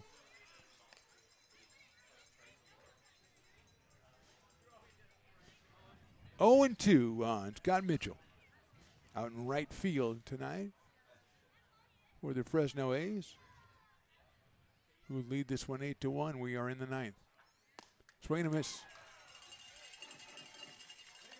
Polis gets his 3rd strikeout. 2 outs, runners still at first and second, and now Robbie Papel, who has been a problem for the Potters tonight. A couple of walks, a couple of hits, and an RBI and 2 runs scored, or 1 run scored, and a couple of stolen bases. Out of Regis University in Denver, Colorado, they are the Rangers, the Regis Rangers.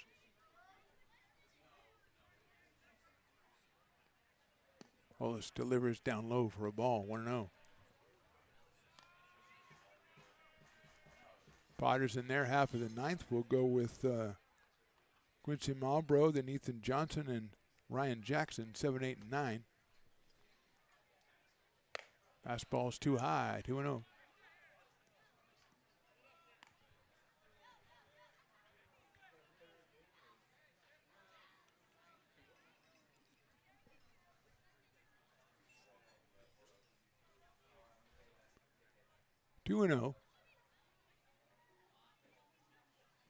Swing and a miss on the fastball. Up there at 89 again for Polis.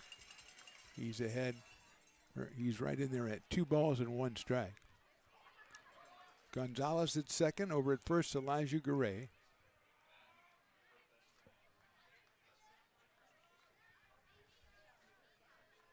Two one coming up. 3-1.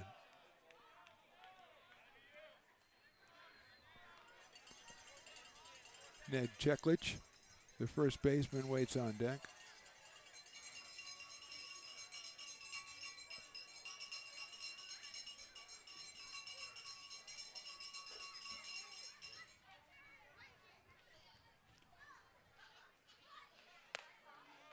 Ball 4. Second walk of the inning. That's 13 issued by the Potters tonight. And Ned Cheklich will be the hitter. Ned has had an interesting night at the plate. He's walked, he's been hit by the pitch twice, and he struck out twice. So he's been on the plate 5 times, hasn't put the ball in play yet. But has scored a couple of times. So I don't know. I think he'd just like to put the ball in play. The bases are loaded, so obviously it's a big deal, and he takes outside.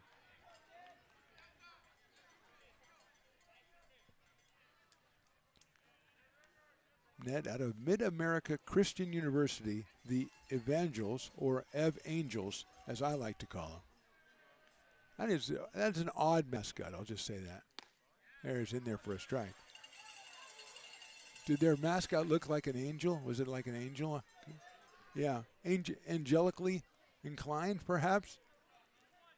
I just want to know what their merch would look like, you know.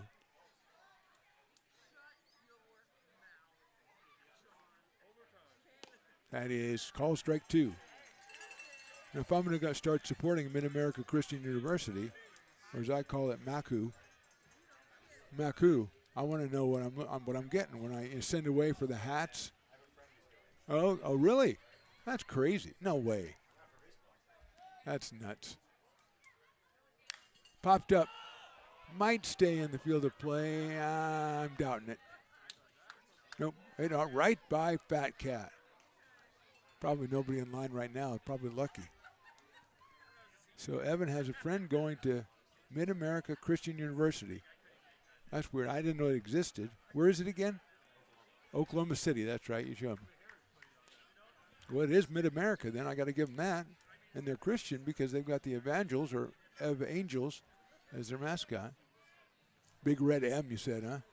I like that. I'll have to become a supporter. Swing and a miss. He got him on strikes. Leaves the bases loaded, but the Potters come up in the bottom of the ninth with a tough job. They're down 8-1.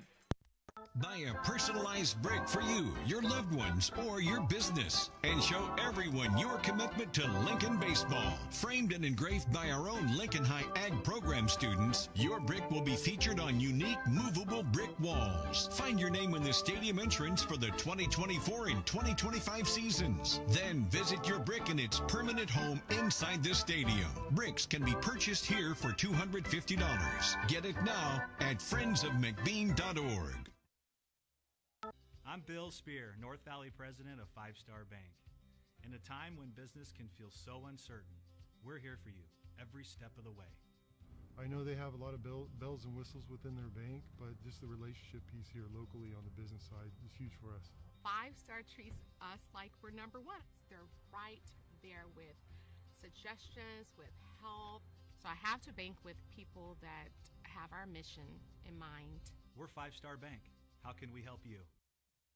Hi, Bill Evans, president of the Placer County Association of Realtors. We're in the store, our conference facilities, an amazing team helps keep together an amazing organization, and we thank them all.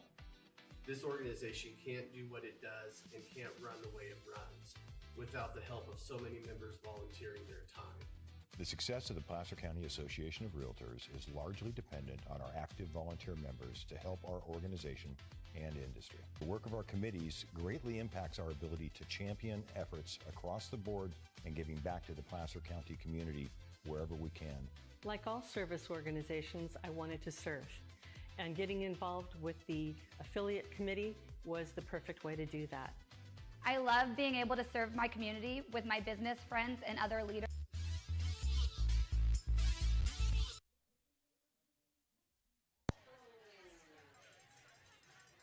Quincy Malbrough, the hitter for the Potters.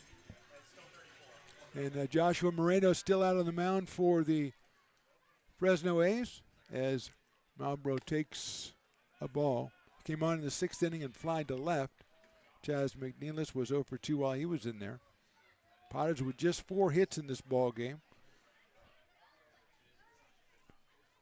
Malbrough starts it off, and then Ethan Johnson, Ryan Jackson. It's a sharp grounder in the hole, left field base hit.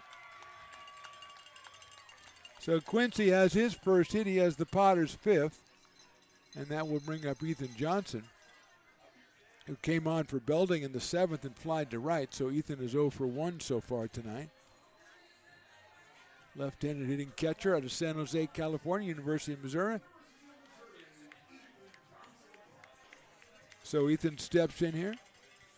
He does have a home run on the season. That is the 3rd hit, or 2nd hit given up by Joshua Moreno. Johnson takes a strike, 0-1.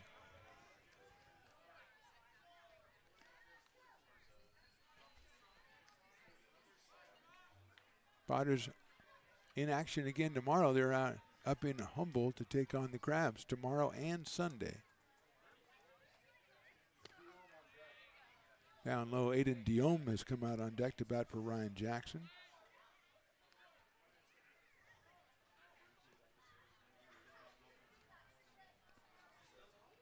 And then the Potters will take Monday off, come back here, start a 2-game set against the California Tigers. Johnson lines it into center field. It should stay up, and it does for Papel out in center field. So Johnson hit it right on the nose, but right to Papel in center field for the first down. Here's Aiden Diome coming up to hit for Ryan Jackson. He's out of West Park High in Roseville, headed to the University of Arizona. Stepping in against Joshua Moreno.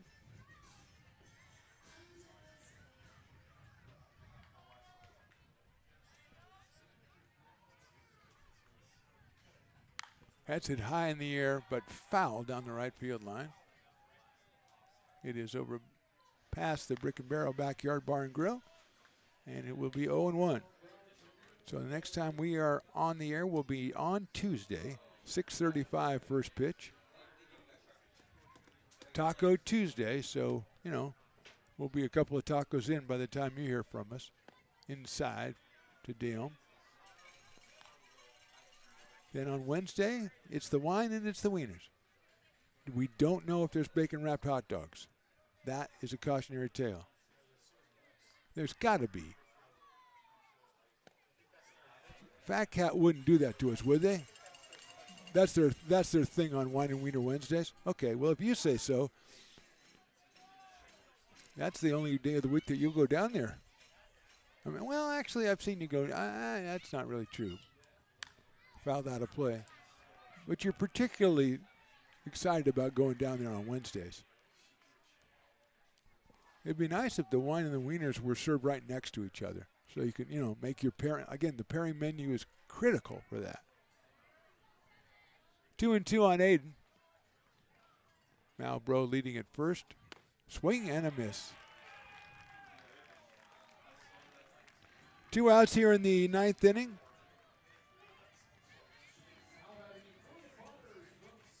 Fifth strikeout for Moreno, 12 strikeout for A's pitchers. And here's Jackson Norton. Came on for Mays Madsen back in the 7th and went down swinging, so he is 0 for 1.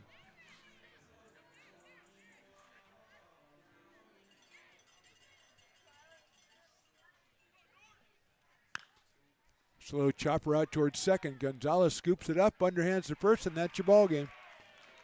Give it up for a performance by the pitching staff, or at least by Cooper King and Joshua Moreno, as they went through 9 innings of Potters, allowed just 5 hits, and they struck out 12. They shut them down except for a run back in the 4th inning. So the Fresno A's, the final in this one, they win it 8-1 over the Potters. Potters lose their 3rd game of the season. They're back in action, as we said, this weekend when they go up to Humboldt to take on the Crabs on Saturday and on Sunday. We are back Tuesday and Wednesday. We'll take on the California Tigers. Join us and Tuesday at 6:35 for a nice Taco Tuesday. For Mark the Phantom Low, for Evan the Engineer, we say thank you for watching, and we will see you next time.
Gotta keep them separated.